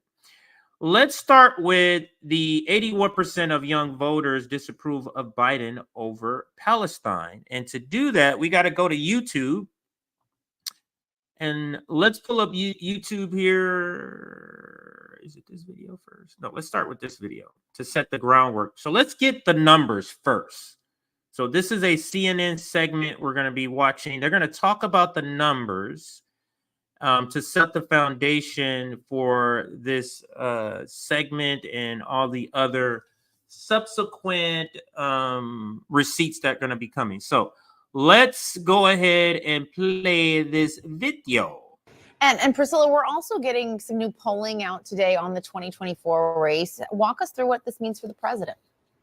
Well, it's still very much a close race, but again, Donald Trump showing in these polls that he continues to hold an advantage over President Joe Biden. Now, according to these numbers that you see there on your screen, 49% of registered voters choose Donald Trump, and then only 43% for Biden. Now, earlier in the year, Biden's numbers were around 45%. So he's still, those numbers are holding steady. And there are issues that are dogging the president and that his team is well aware of. One of them being the handling of Israel's war against Hamas that is unfolding in Gaza. Now, you've seen the protesters that have been happening across campuses. And according to our polling here, there is major disapproval over the president's handling of the Israel-Hamas war, with 71% disapproving. And then two is the economy. And this has been an issue that the White House and the Biden campaign have tried to convey to voters that it is heading in the right direction. But we are still seeing in these numbers that there is still quite a bit of a hesitation over whether that's indeed true, with registered voters here only 34% approving of the president's handling of the economy. These are two issues, Jessica, that are going to be front of mind for voters. That is what Democratic strategists anticipate at this point, especially the economy. And so these numbers do not look good for President Biden. And again, this has been a challenge for the Biden campaign. And as the president hits the trail, he has been touching on the economy and trying to, again, show the results of what his administration has done and how it's affecting voters in a positive way. But clearly what these polls show is that there is still a long road ahead for the president. Jessica? About 6 months until election. These are terrible, terrible, terrible numbers, and I want to break them down with you. Let's pull the first one up here. So here's the first number. And we're going to get to the why, but first let's start with the numbers. Choice for president, Donald Trump, 49%, Joe Biden, 43%. And if you look closely along the right side there, the margin of error is 3.8. That means this lead is outside of the margin of error. That effectively means this is an actual win. There is no error saying that this is a close or a tie. No, Trump is winning. He's outside of the margin of error, 6 points. So a clear 2.2 points outside of the margin of error. So at minimum, he's up 2.2%. At minimum. Let's move on to the next part of this here. Then we'll get into some more analysis. So let's bring up the next one. This one. Biden's handling of Israel-Hamas war, or in other words, the genocide that's happening in Gaza. Look at these numbers. Approval, 28%. Disapproval, 71%. And look at that one there. Disapproval from the 18 to 35 is at 81%. 81%. And the thing is, the next age bracket, I think in another segment we'll see it. Yeah, I'll play that other segment. Another segment, we'll see it. Even the next age group. So this is 81%, 18 to 34. Then there's the next age group, 35 to 50. They're at 71%.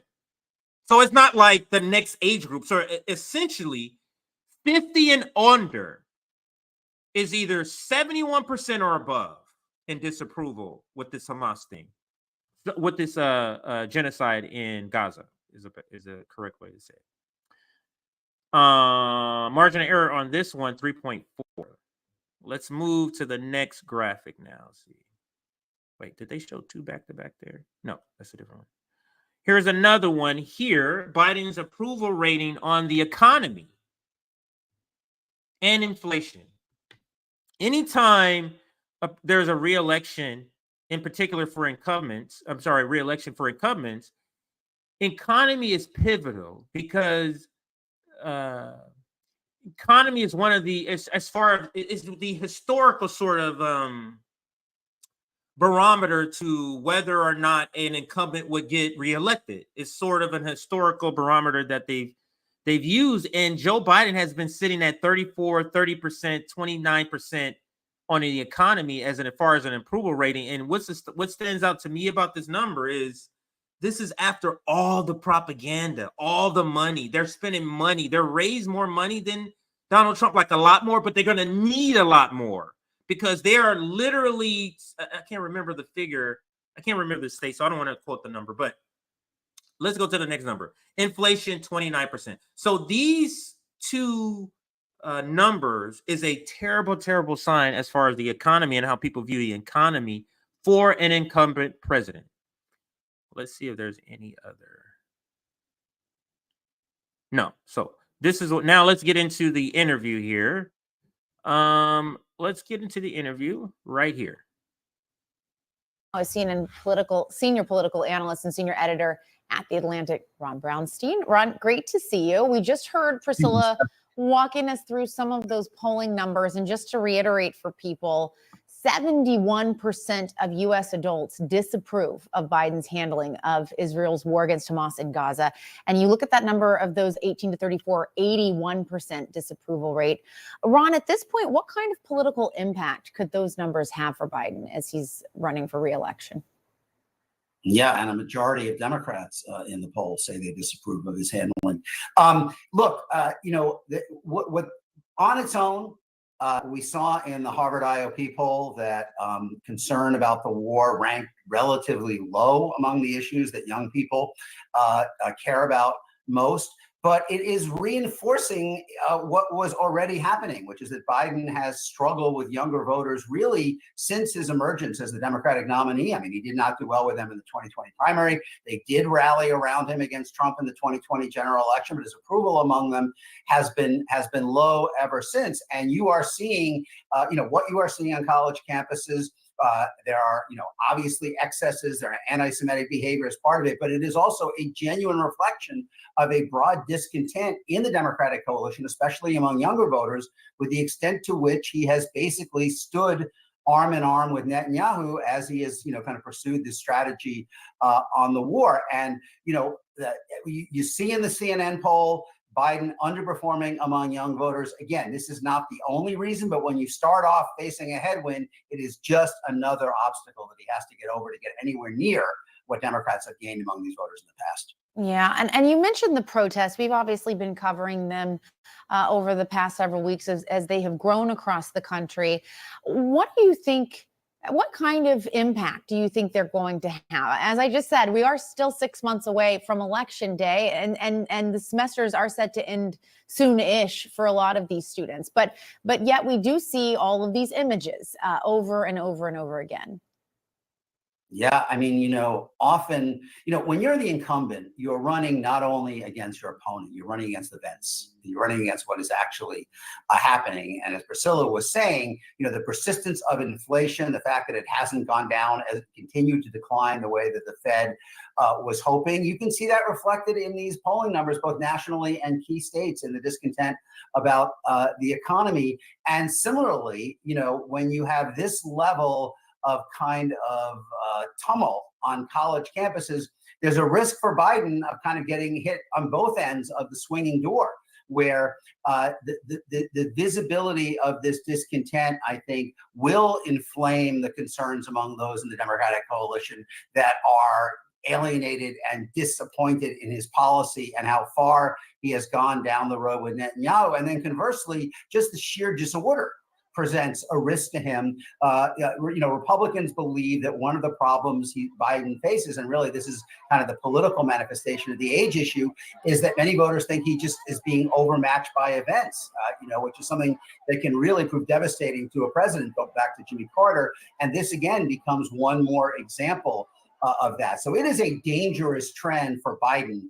He needs this war to calm down so he can begin to try to regain some ground among younger voters. But of course, Netanyahu's incentive is exactly the opposite. I mean, he wants it to, October 7th to be as far in the rearview mirror as possible before he has to face voters. So they are, as on many fronts, I think, operating on very different wavelengths. Mm-hmm. And that, I mean, that's a point taken. Their public projection of their viewpoint is opposite. Their public projection. Behind the scenes, it's the same thing. Doesn't matter that Biden is talking about don't be careful and Raffle. You mean you're telling the serial killer to be careful? You're telling the person who killed 30,000 people to be careful? Like, why are we still putting trust in them? But I believe what these numbers are going to reflect more broadly is the Democratic Party losing people for a generation. That's what I think this is going to be a more broader reflection of. Let me see. Is there any other? Yeah, there is another polling point they're going to make here. So I'll continue the video to get to that next polling number. It showed that 61% of registered voters think that Biden's time in office has been a failure, with only 30. Look at that number. 61% says Biden's time in office has been a failure. Only 44% say that for Trump. So you got one that's under 50% by 6 points, and you got another that's above 50% by 11 points. Same with success. You have a president that is above the 50% mark, 5%, and then you have a president that is below the 50% mark, 11. So it's on each side. This is not good, especially considering all of the propaganda they've been putting out about ending democracy, about unhinged comments, about him being adjacent to Hitler, all types of stuff they said about Biden, none of which is working. The 91 counts, the hush money, none of this is working. And this is what's really enraging them. They've never seen their propaganda fall to the wayside like this so quickly. They've never seen that. 39% saying success. And then you look at Trump's numbers there, 55% saying his time in office was a success, with 44% saying it was a failure. What do you think's driving these numbers? Yeah, well, interesting. First of all, I mean, the CNN, every poll is different. The CNN poll that's out today is the worst for Biden of the recent polls. I mean, there are 4 other high quality national polls this week that had the race between even and a +2 for Trump. So this is kind of at the low end of what we are seeing for Biden. But directionally, there are some important consistencies between this poll and the others. And one of them is what you cite, which is that the retrospective assessments of Trump's presidency have been consistently improving. I mean, his job approval in multiple polls now, looking back, is higher than it ever was when he was president. I think the key to that is largely the comparison with Biden on inflation above all, but also on some other issues like immigration. And in many ways, voters are kind of, putting on Trump as a kind of antidote to what they don't like about Biden. The other thing that's really important in the CNN poll is you continue to see this pattern that I wrote about a few weeks ago, as in all of the other national polls, as in the 3 key swing state polls that came out today, Michigan, Pennsylvania, Wisconsin. Biden is largely, somewhat surprisingly, holding his 2020 support among white voters, particularly college-educated white voters, and not even really declining much among those blue-collar white voters who are the core of Trump's coalition. The reason he is down from where he was in 2020 dramatically in the CNN poll is because he is underperforming what he got last time and what Democrats traditionally get among non-white voters. Black voters and Hispanic voters, the CNN poll has him as only +12 among those voters when he was more like +45 in the exit polls in 2020. So that really raises the question, can Trump really sustain those inroads all the way to November, given the way he talks about racially related issues? Can Biden sustain what he has now among white voters, given the discontent about the economy? It's kind of an upside down racial dynamic in 24 that's behind all of these numbers. He's speaking to a realignment. He's saying it's an upside down, but you're talking about a realignment and post-pandemic era, which we're in, is that realignment. Really, the pandemic is like a line where we crossed, and it's like now we're moving into a different phase of this country. Now let's go to the next part. We're on 80. So let's go to the next part, which is on right. Oh, you're not on Twitter, so I have to go back to Twitter, people. So let's go back to Twitter, and we're going to break down a little bit more of this poll. Actually, instead of going to Twitter, because I was going to go to Twitter and then go bring up the article, but let's just go to the article. I'll skip the Twitter presentation part of that just to get to the point of the article. Now, this article, I believe, is it a CNN? Yeah, CNN article. We're going to be analyzing right now. And here it is. It's CNN because it's their poll. I don't know how to make this go up higher, but you can see it there at the bottom. I think after their advertisement, it'll allow me to kind of, nothing yet. Let's see, come on. Okay, I think I got it now. All right, so now let's read the headline. It says, one second, I'm waiting for it to show on my end. I know you could see it.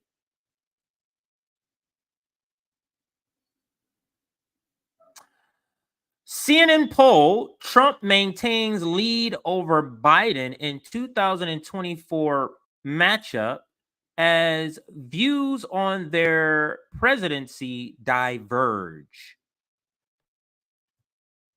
Let's read a little bit of it. They do break down the poll a little bit more here, and we're going to read a little bit of that. But first, let's read some of their analysis. We saw the top line numbers from the video. Now let's read some of the analysis.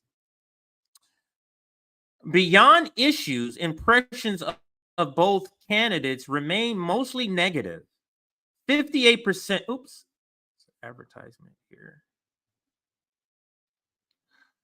58% of voters have an unfavorable view of Biden, 5% of voters of Trump.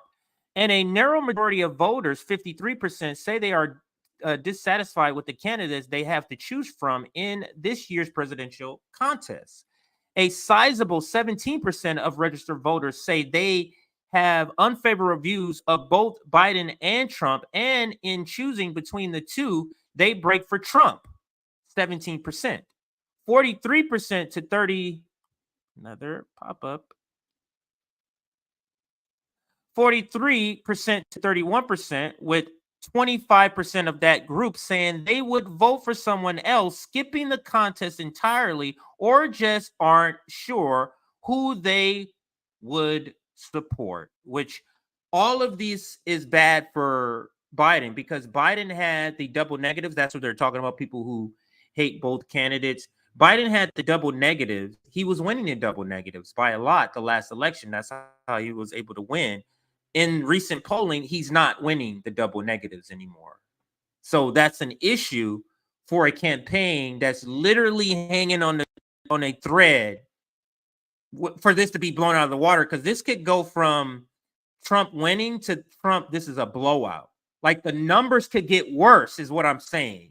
The numbers can go from 6 points to 11 points to 12 points to a 15-point lead. And when you add in third party support, it does get wider. And we're going to get to that video in just a second that shows that. But let's go back to Twitter for one other thing. One other receipt before we get to that. Manu Raju from CNN on it yesterday. And I'm going to get to that in just a second. But let me make sure I don't have another receipt here for this. I do want to read that from Nick and a little bit of this article, but let's read what Nick says. This is a reaction from the polling. As you can see, the Spectre Index put out the same polling. Gallup poll shows Joe Biden is the least popular U.S. president at this point of his presidency in the past 70 years. So in the past 70 years, including 70 would include Jimmy Carter. So in the past 70 years, Jimmy Carter used to be that person that was the worst.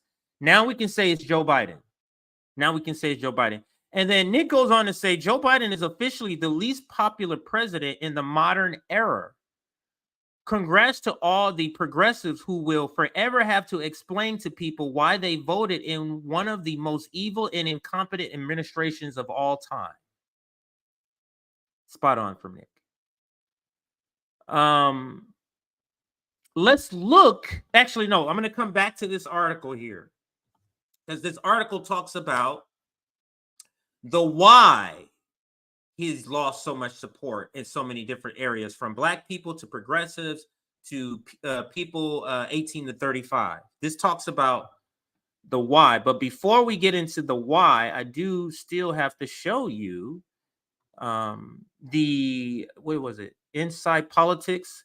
But Inside Politics from the weekend edition, they had to cover this poll because it came out yesterday. What am I going to? I'm going to YouTube TV. Yeah, YouTube TV. This is not on a clip. This is from YouTube TV. Let me see where the marker is, actually, everybody. See where the marker is here for it. Oh, it's in the beginning. Yeah, it's the beginning. All right. So I don't have to put any numbers. So let's go to Inside Politics with Manu Raju. And it's just the weekend that he has the show. During the week, Monday through Friday, is Dana Bash. So let's listen, or let's watch this segment. And good thing he starts out with this. I mean, it's kind of breaking news for them. It's their poll. So we're going to start with him, but let me mute this while this commercial plays here. So let me go forward past these commercials.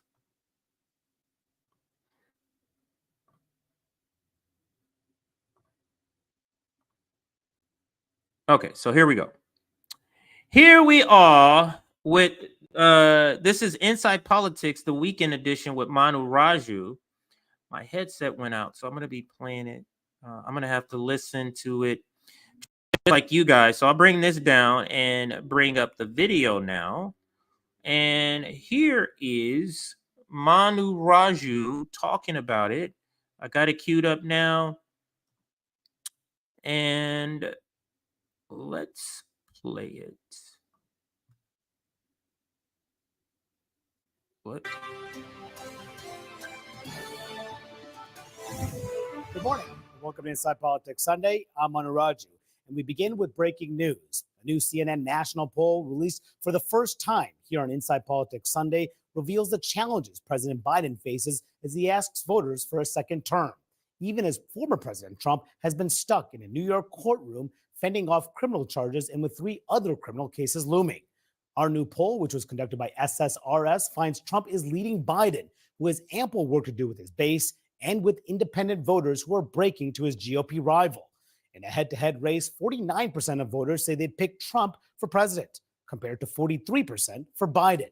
That's a 9-point Trump advantage with independent voters. And add in third-party candidates, and Trump's lead jumps even more.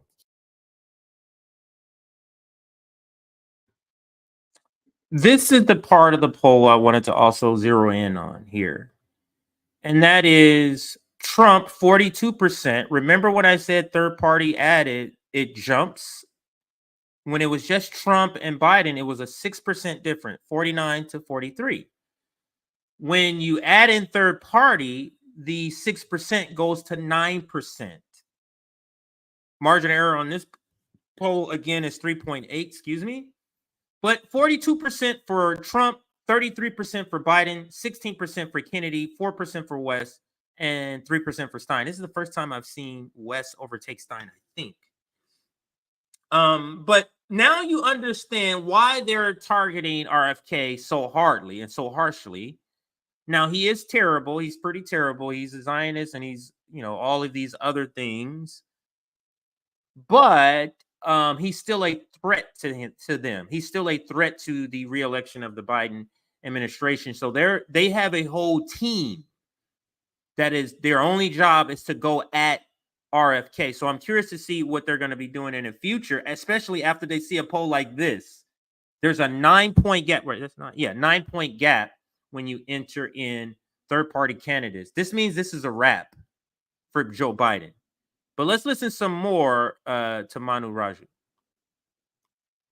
He has 42% to Biden's 33%, and Robert F. Kennedy Jr. gets 16% of the vote. Our poll also underscores the challenges of incumbency and that voters 4 years later have a better view of Trump's presidency compared to Biden's. 55% say Trump's time in office was a success, with only 39% saying the same about Biden's presidency. And look at party breakdown, more people are calling Trump's presidency a success than in January of 2021. And that was in the wake of the Capitol attack by a mob of Trump supporters. The number of independents there going up by 7%. Now, Biden's team believes the numbers will change when voters begin to zero in more on the two candidates, a contrast he was more than eager to highlight at last night's White House Correspondents' Dinner. Donald's had a few tough days lately. You might call it stormy weather. What the hell? Trump's so desperate he started reading those Bibles he's selling. Then he got to the first commandment. You shall have no other gods before me. That's when he put it down and said, this book's not for me. All right, there's a lot to unpack, and we've got a great panel to break this all down this morning. CNN's Caitlin Collins, Ested Herndon with the New York Times, and Sabrina Siddiqui with the Wall Street Journal. Good morning. It was a late night for a lot of us. It's glad that you guys are all here. They're laughing because they all went partying last night at the Correspondents' Dinner. That's why they're all laughing and they had to get up and do some propaganda. And that's what they're doing today. But that's all I needed from that particular segment. Now we're going to go back to Twitter. Let's bring this down. Go back to Twitter here. For that article to talk about the why. Now, these are some horrific numbers that Joe Biden is getting. And in particular, with young people, 30, under 50, but really across the board, he has a bad approval rating on Israel. And I think on Israel, on the economy, on an array of things. But I'm going to speak to the crackdown, Biden's crackdown on college campuses. And this is an article from World Socialist website, and the title is Biden's Campus Crackdown, the Democratic Party Bears Its Fangs Again. And this is another great article that talks about the crackdown on college campuses should prove to those people who are being cracked down upon, the people, in other words, the students, prove that they need to become post-duopoly voters. They need to remove themselves from the duopoly, from voting blue or red. Now let's listen, or let's read a couple of snippets from this article, and I'm going to read along the side. Between the Democrats and Republicans, there are no differences over principle, only how the program of world domination should be presented and rolled out. It is therefore a matter of pressing urgency for youth protesting the genocide to draw the necessary political conclusion and break once and for all with the Democratic Party and those political forces grouped around it. So this is spot on. Like you must come to, you should, or we want you, we would encourage you to come to the conclusion after seeing this genocide in Gaza and the Biden administration's reaction. We hope you come to the conclusion that the Democratic Party is not an option for you to support. They must consciously turn to the revolutionary force that has both the means and the motivation to end war and the capitalist system that breeds it, the American and international working class. Over the past few years, America's college campuses have been turned into scenes of violence, police attacks on students. Young people peacefully demonstrating against the ongoing Israeli genocide in Gaza. In just its 6th month, already one of history's ghastliest crimes have been arrested by the score, perhaps 1,000 in all.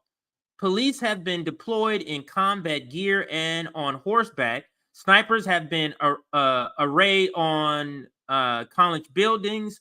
Cops have tased students. At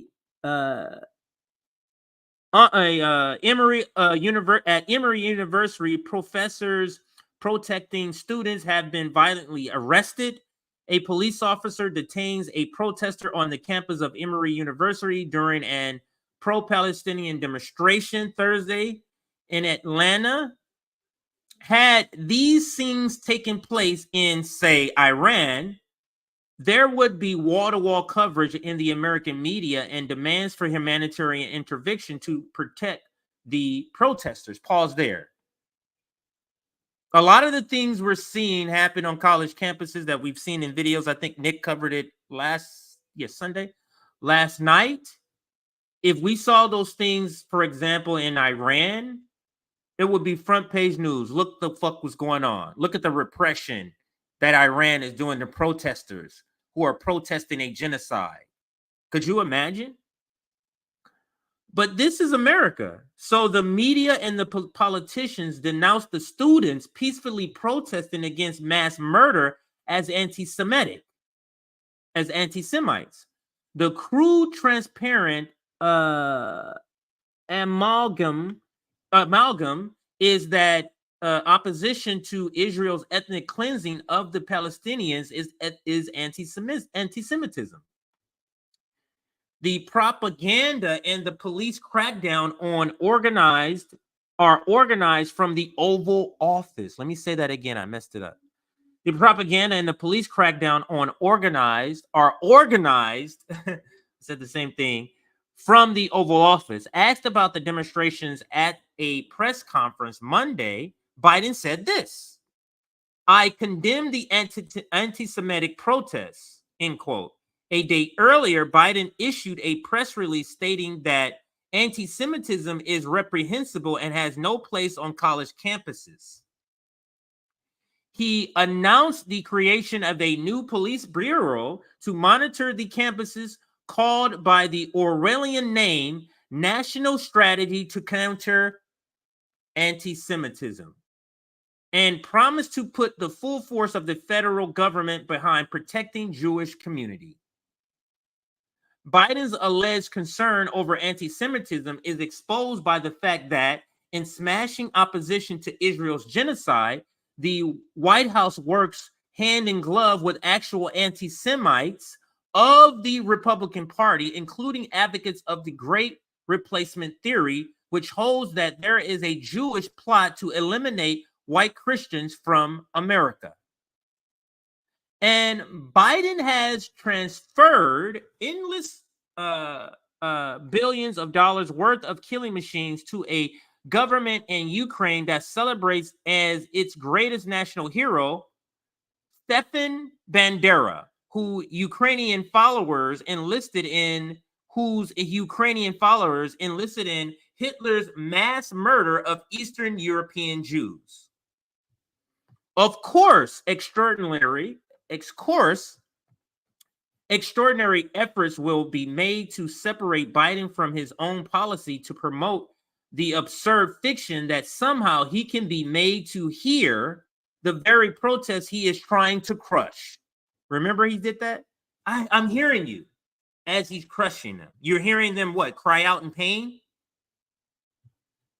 This is the specialty of organizations such as the Democratic Socialists of America, which in fact only a faction within the Democratic Party. So they're basically saying the DSA is helping to do this whitewashing. But the reality of what the Biden administration is and what is prepared to do to destroy democracy in the name of saving it arises not from what is left hangers on wish to believe about. It emerges from the class interest the Democratic Party actually represent, and indeed from the party entire history. So, this is not far from the DNA of, the history of the Democratic Party to support such repression as this. So this is sort of, run-of-the-mill repression and fascism from the U.S. empire. All right, let's get into some of our final segments, and that's the Jill Stein. Yeah, I think that's the last one. Yeah. Jill Stein segment is our last, and that is Jill Stein versus RFK, and then Jill Stein arrested. But we're going to start with the arrested, and we're going to show her first interview after being arrested. So this is Jill Stein. She put this out. Let me set this up the right way. So Jill Stein put this video out herself, and this is her first interview after the arrest. Let's listen to the interview here. Let's make Dr. Stein look great. Not gonna hurt. Whenever you like it, Sam. Yeah, I'm just coming out of jail, so I don't know what my hair is doing. This will be a very easy first question because I don't have to ask you to spell your first and last name or tell me what your title is because we know all that stuff. Looking good, Sam? Okay, take a breather. How long? Well, I'm going to ask this as well. Let's start with this. Dr. Stein, when you're coming out, how long were you in there for? What was it like when you were in the St. Louis County Jail? It was kind of scary, to tell you the truth, because I got separated from the rest of the crowd, and it initially felt like there was a lot of safety in numbers, but then it turned out that I was being charged with assault after being assaulted by a bicycle and basically thrown onto my head backwards. I was charged with assaulting a police officer. Can you believe it? And so I got separated out, and I was alone going through this whole other process where I was going through a medical exam. I had, regular steel handcuffs put on and sat a long time sitting alone in a cell. And I had no idea, did anybody even know I was there? I had been separated from my team. And, was I going to be there all night? Was I going to be there for a week? What's going on? When could I call my lawyer? So I was just completely led through this process, completely blind. And I'm really glad that, we got out. What time were we brought in? When did we get arrested? My guess is around 7:30, something like that, and finally got out at around 1:30 or 1:45, something like that. So quite a long time. Obviously, you were not here to have all of this happen. You were here, as I'm assuming, to campaign, talk to people in St. Louis. And to get on the ballot so that voters could have a choice, so that, the American public opposes the genocide, wants an immediate ceasefire and a diplomatic solution. So we want to get that on the ballot. We want a pro-worker campaign to be on the ballot. We want an anti-war campaign and a climate emergency campaign. We are the only campaign that actually represents all of those issues. So we have a lot to fight for to enable the American people to have a choice, and the American people are clamoring for a choice. They don't want these two zombie candidates rammed down their throat again. And that's a great point that she makes here. I do want to go to a different part, and I'm going to come back here. Still on Jill Stein, but you heard her first words now about how she felt after the arrest, during the arrest, and what happened. Now let's show, I did want to play that first part first before I actually showed you the video. So now we're going to show the video where they're saying she's the one who assaulted somebody. And I'll read it. This is from Anthony Zankas, who was just here.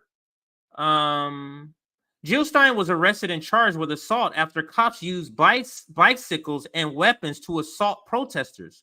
She was then placed in steel cuffs and taken to a separate room from the other 100 protesters who were zip tied. Democrats are hoping to win by gelling their opponents. The arrest took place at Washington University in St. Louis. St. Louis is a city run exclusively by Democrats. There is not one elected Republican or independent in the entire city government. So here's video. Now that's Jill Stein with the white hair or gray hair, white grayish hair. You tell me tell me where you see Jill Stein assaulting anybody. You point that out. It's 45 seconds. Hold the line now, hold the line. Hold the line. Hold the line, hold the line.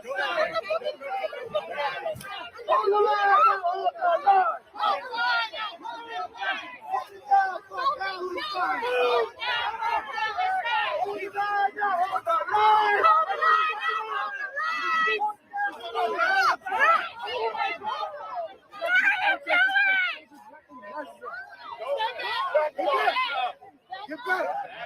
Hey, you get back! You get back! That's his foot! That's his foot! That's his foot! You get back! Hold the line now! Hold the. There's Jill Stein. I don't see her arms extended. You have to extend your arms to assault somebody, right? Is the bike the victim? Is that because she touched the bike? Like what is she being charged? Of course, this charge is not going to stand. She have the means to get a lawyer. This is a joke. But understand why she was separated.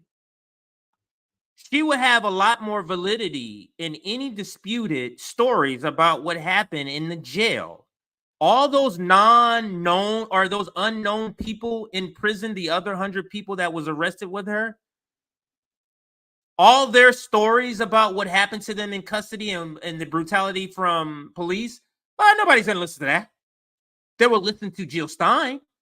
They will definitely listen to Jill Stein. That's why she had to be separated. She can't be a witness to that. For her to be able to go out and get on platforms where people would actually want to listen to her, not some random person that they arrested. But she's being charged. Now, let's go back to the original video.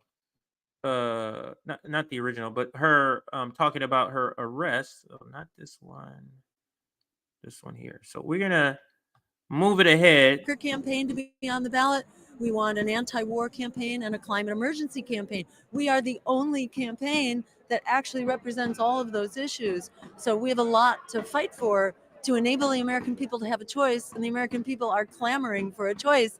They don't want these two zombie candidates rammed down their throat again. And by huge majorities, Americans want other choices. So we want to provide that choice. We have to jump through all kinds of hoops for Americans to be able to exercise, basic democracy in the voting booth. We have to collect, I don't know what it is, something like 10,000 signatures total in Missouri in order to get on the ballot. So if people want to be sure that you have an actual choice on the ballot, you can contact either our campaign, JillStein2024.com, or get in touch with the Missouri Green Party to help with that drive.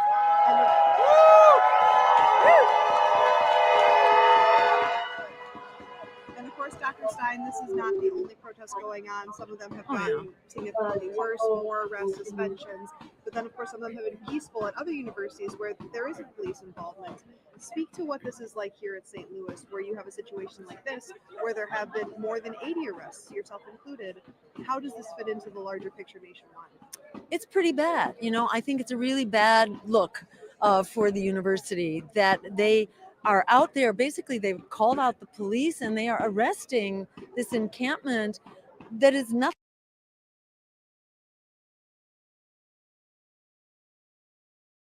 other than the exercise of our constitutional rights. This is about freedom of speech, and not just any old freedom of speech, but freedom of speech on a very critical issue that needs debate and dialogue.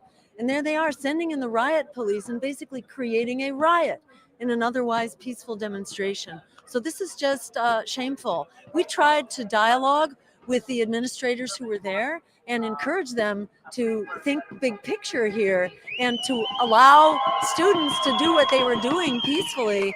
And, you know, it might have helped delay action, but actually when we were invited, we were asked by the students to join their defense. And to tell you the truth, I felt it would be unconscionable not to do that, because our future really is in their hands. It has always been the role of young people to stand up and really lead the way forward in the civil rights movement, in the environmental justice movement, and so on. And that's what young people are doing right now. And for us not to support them when they are putting everything on the line, their lives, their careers, their graduation, you know, it's just heart-wrenching, you know, what young people are going through. So we want.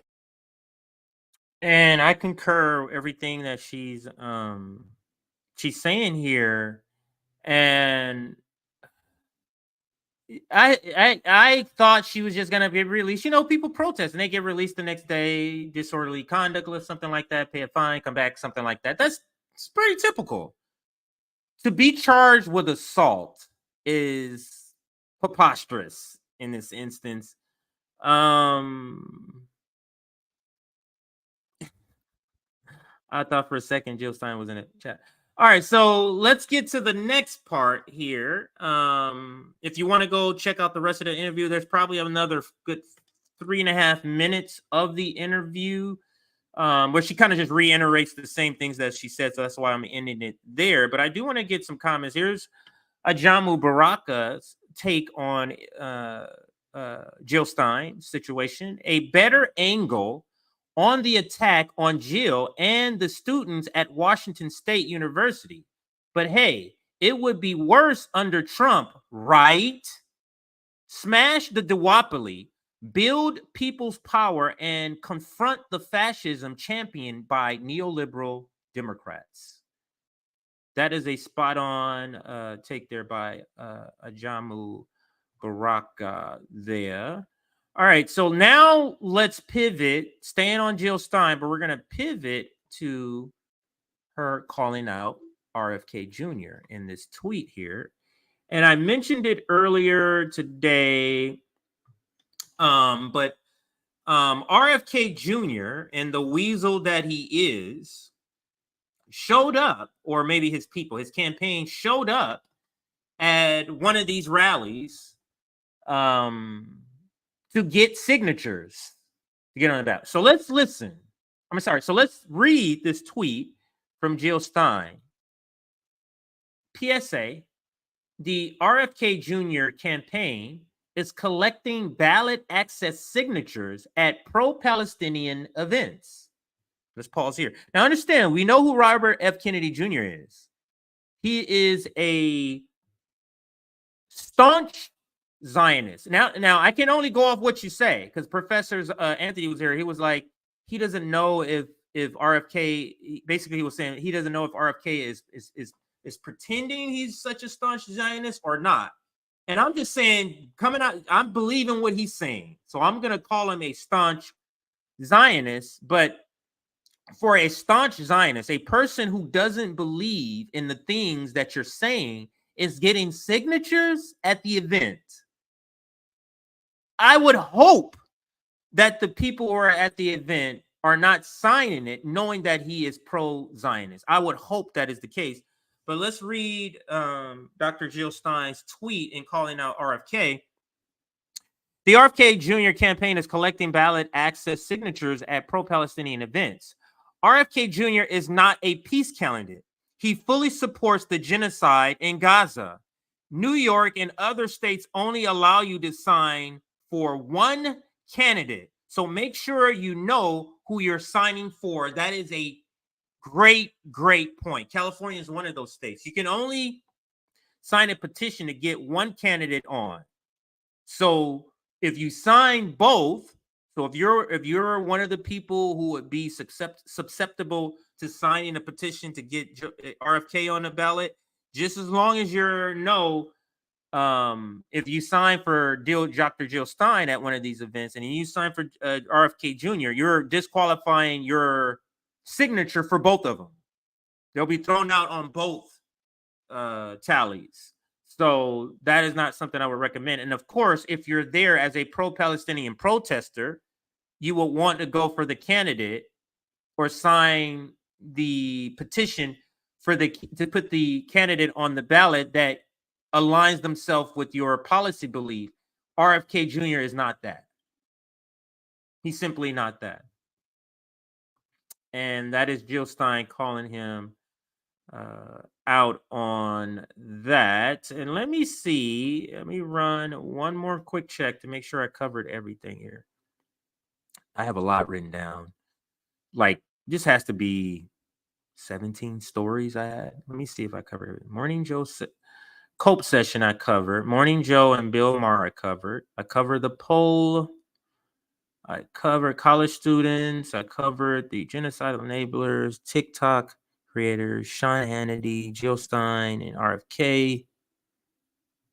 That one I'll skip. The Mandela, I'll skip. I'll do a law in Florida that charges inmates $50 a day to stay in prison. And this lady had a bill of over $120,000 that she had no idea because they were charging her for being in prison. So that'll be another time. And Breaking Points confronts Don Lemon. So those will be stories for another time. All the other stories I have covered. Let me check one more thing here before I get out of here, guys. And I'm going to go back to my intro page to remind you again. Where is it? Intro. To remind you again, tomorrow, Nick was joining a panel with Dr. Jill Stein tomorrow at KU, Kansas State. And here is the information for it. If you're able to attend, I guess please do. And let me check one thing here. Check my emails and see if I got it. Today was a long stream. Not sure if I'm going to be streaming any other time this week. Like I said, I just recently moved, and it's, this process of moving is a very, very long one. This process of moving. So, with that move, let me shout out a couple of things here. Well, actually, let me shout this out first. So, and the other thing is, again, we are raising money. The goal is $5,000. I think we're at $800.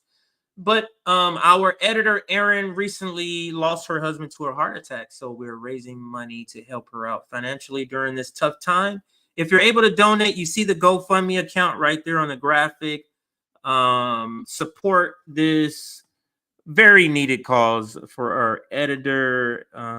We have raised here it goes. We have raised $801 of the $5,000 goal. Thank you so much for those who have donated. And our editor's name is Aaron. So just wanted to shout that out. Is there anything? Let me see if there's anything else I need to shout out here before I am all done here. I always like to do a check.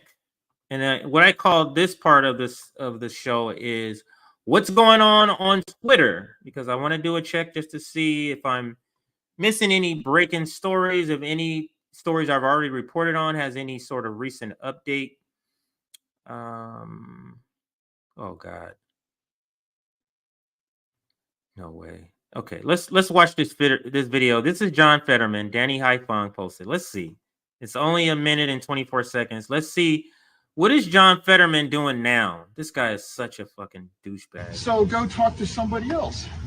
Go talk to somebody You're else. my representative. Yeah, And no, you're not. You don't represent my view, and that's Right. okay. We can disagree on this. I'm with Israel, and I don't know why you. I'm keep not trying against to, Israel. I'm totally and again, not. Again, but I'm really not. You harass my staff, and that's crazy. How does you see this guy is playing to the camera. He's saying a bunch of stuff and trying to prevent her from talking because he's playing to the camera. This is pretty like him. He is one. Him and Joe and him. No, he's the worst. Like I can't think of a worse person, a worse elected person than this guy, John Fetterman. He has. I mean, in such a short time,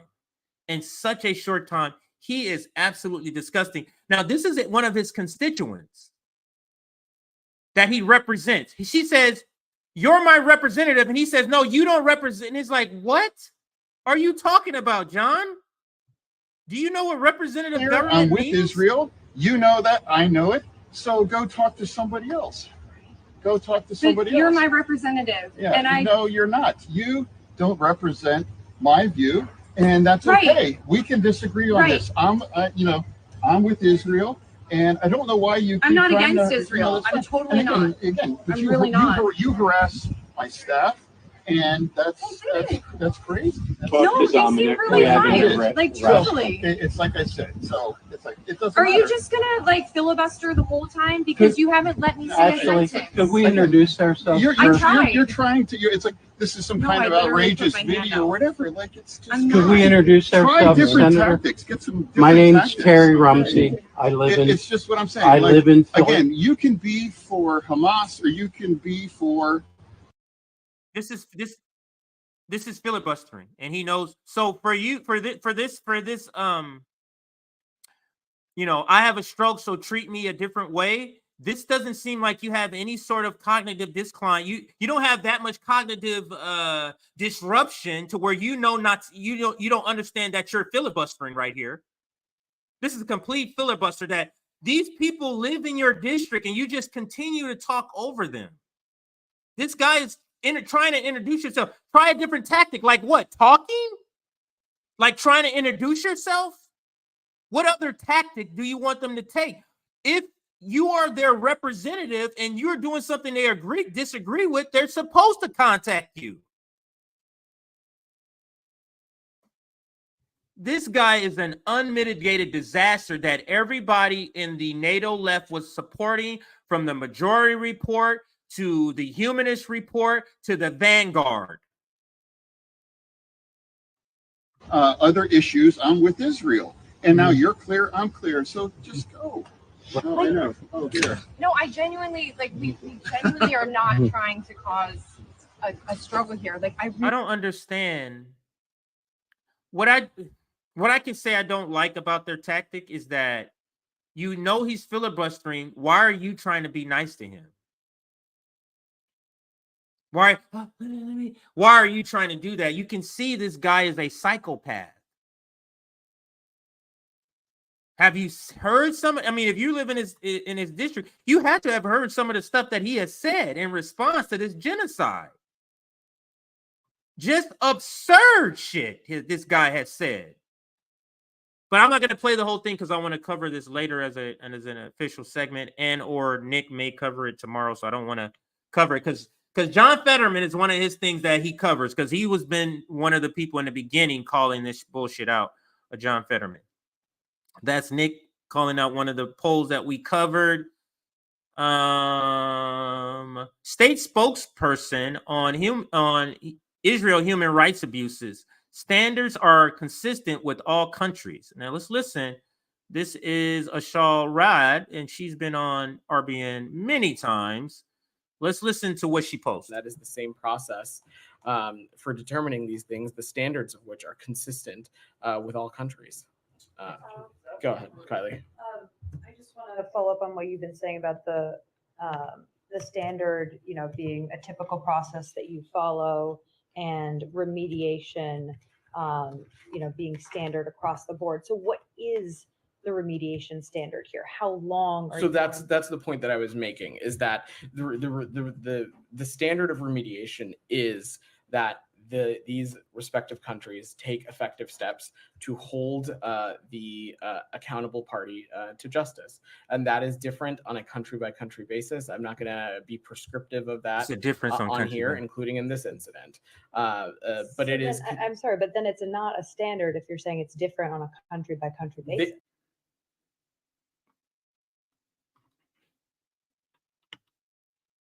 He tried to say some bullshit. Oh, it's standard. Oh, we're not giving no special treatment.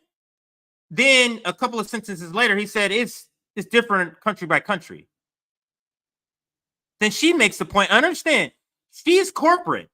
She's not no left-wing, non-establishment, from the gray zone. She's corporate. She appears on CNN all the time. But she's making a point, then that's not a standard if you're saying it's different. Isn't that is literally the definition of not being a standard. Going to be prescriptive of that on here, including in this incident. But it is. I'm sorry, but then it's not a standard if you're saying it's different on a country by country basis. It's a standard in the sense that we expect to see remediation in, but each country in which we have a security relationship is different. There are different protocols and procedures in place in those respective countries. And in a country like Israel, clearly has a different set of rules. Clearly, you have a different threshold for genocide. Clearly, than let's say a Russia. This is our State Department. This is another one. I'm not going to finish it all because I'm pretty sure we're going to cover that. So I want to make sure I'm saving these for full coverage on our regular episode where we can prepare and have a full analysis of it. But I'm just, still.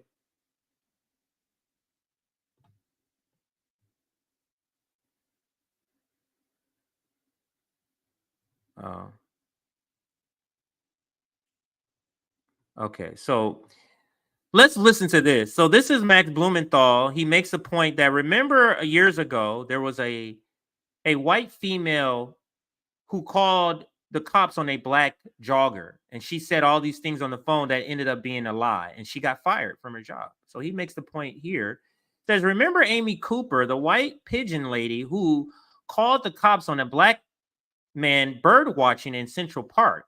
She lost her job, had her dog temporarily seized, and had to complete a racial sensitivity course to avoid jail time for falsely reporting a criminal incident. Now, here is Daniel Chalfie, Chicago public school teacher, falsely calls cop on genocide protesters. Let's listen. So this seems to be standard, a common thing for these white liberal women to do. So when we're talking about the white woman victimhood thing, like they like to play, they know exactly that it exists. Yes, they're right in front of me right now. They're doing science. This person is not I need funds, genocide. I need help. I know that, but they're all just surrounding me. They won't let me move. No, you are free to move. You are free to move. She is free to move. You are free to move. She's free to move. She's free to leave. She is free to leave. No one is surrounding her. She is free to leave. There's 1, 2, 3, 4, 5, 6, 7, 8, 9.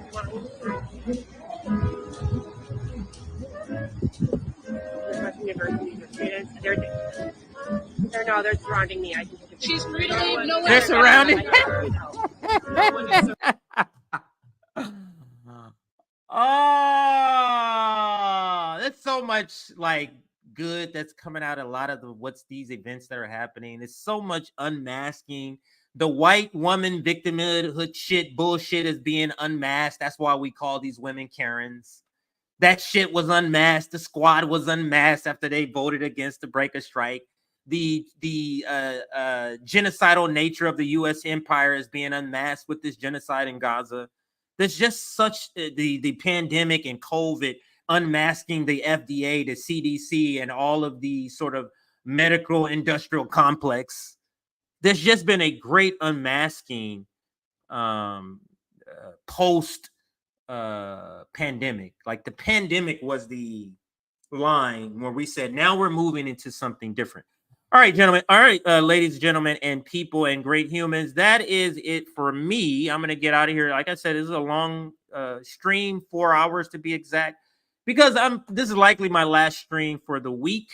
You'll get a ton of clips out of this. There will at least 12 or more, maybe 10 or 12 clips out of this. So, you know, you'll get the content, but I have a lot going on with moving and stuff like that. So I will likely be off the rest of the week, but who knows? Maybe, I don't know, maybe things will go well and things will change, but right now it doesn't look like I will be.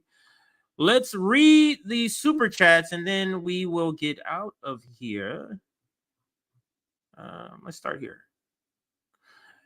UCI, or University Irvine, and UC Riverside has set up Gaza solidarity camps. Wow. So remember earlier I said I had 2 colleges within driving distance that were having these solidarity encampments that I would hope that I could try to get to and report on. And I was like, USC and UCLA. Well, according to this super chat, I have 4: UC Irvine and UC Riverside. UC Irvine, I actually met up with Athene when she was out in California. She was visiting a friend at UC Irvine, and I met up there and met Athene in person a while back when she was a member. And then UC Riverside is in the Inland Empire, which I am now in. So the Long Beach chapter also has moved from the Long Beach chapter has moved to the Inland Empire. So we are now known as the Inland Empire chapter. If you haven't seen the graphics, I'll show you in a minute. But thank you, Smoggy Rob, for the super chat. Let me take these out. These aren't super chats. This is just clips. Okay. Here is Lauren Clift. Speak to truth. Thank you for that generous super chat, $50. This next one from Baser Maternal Rage, $10 for Nick's I-7 Turnpike poll. Nick will have to drive to the event tomorrow that I mentioned, the event. He's on the panel with Dr. Jill Stein. And during his stream last night, people were donating to get him there because he couldn't, he needs finances to get there. And this is Baser saying they're giving $10 to the I-70 Turnpike toll. Wow, that toll is gigantic if it's $70. I know you're exaggerating, but it can't possibly be $70. Maybe it is. I live out here in Inland Empire, and there's a bunch of tolls out here, so I always avoid them. I don't like to pay tolls. It's kind of absurd. But anyway, I don't want to go into that because I could rant for a long time on traffic. All right, I think I covered everything. Those are all of the super chats. I don't think I'm going to do since it's been a 4-hour stream, I'm not going to do an outro video. I changed my mind. Actually, no, there is a video. There's a kind of base video. I want to, I'm feeling like sometimes I feel like the movement is getting a little shaky in their stance against Genocide Joe, meaning there are some in the movement that might fall in line with the people who are trying to co-opt the uncommitted, the AOCs and all of the progressive Democrats who are trying to co-opt the uncommitted movement and make it to where it's only the primary and not have them be and not have them be uncommitted in November. So I like to give a little pep talk here and there, maybe once a week, maybe twice a week. I'm going to be doing this where we just play this video on how to resist the Zionist pressure to the pro-Zionist pressure from progressive and Democrat supporting people to try to get you to vote for them. And this video, I will not support anyone who supports. And I'll leave you with this. This is how you to respond to people wanting you to support a genocide in Gaza. This is what you say by voting for Joe Biden. This is what they want you to vote for Joe Biden. They want you to vote for Joe Biden, irregardless of the genocide. That's a better way of seeing it. Let's listen to this spot on video, and thank you for watching. I will not support anyone who supports and funds genocide. Then you're going to be the reason Trump gets reelected, and then all your rights will be taken away. I will not support anyone who supports and funds genocide. Well, when the Republicans get in office, they're going to go ahead and make this back to Jim Crow South, and Black people won't have any rights. I will not support anyone who supports and funds genocide. I understand. I am anti-genocide too, but it would be way worse if anyone else was in the office that isn't blue. I will not support anyone who supports and funds genocide. You think the Republicans won't kill Palestinians? They'll kill more. I will not support anyone who supports and funds genocide. We need to think about us and only us in this country. You think they'd care about you? Oh, for the love of God, I will not support anyone who supports and funds genocide. They brought this on themselves. You're just anti-Semitic. I'm still not supporting anyone who supports and funds genocide.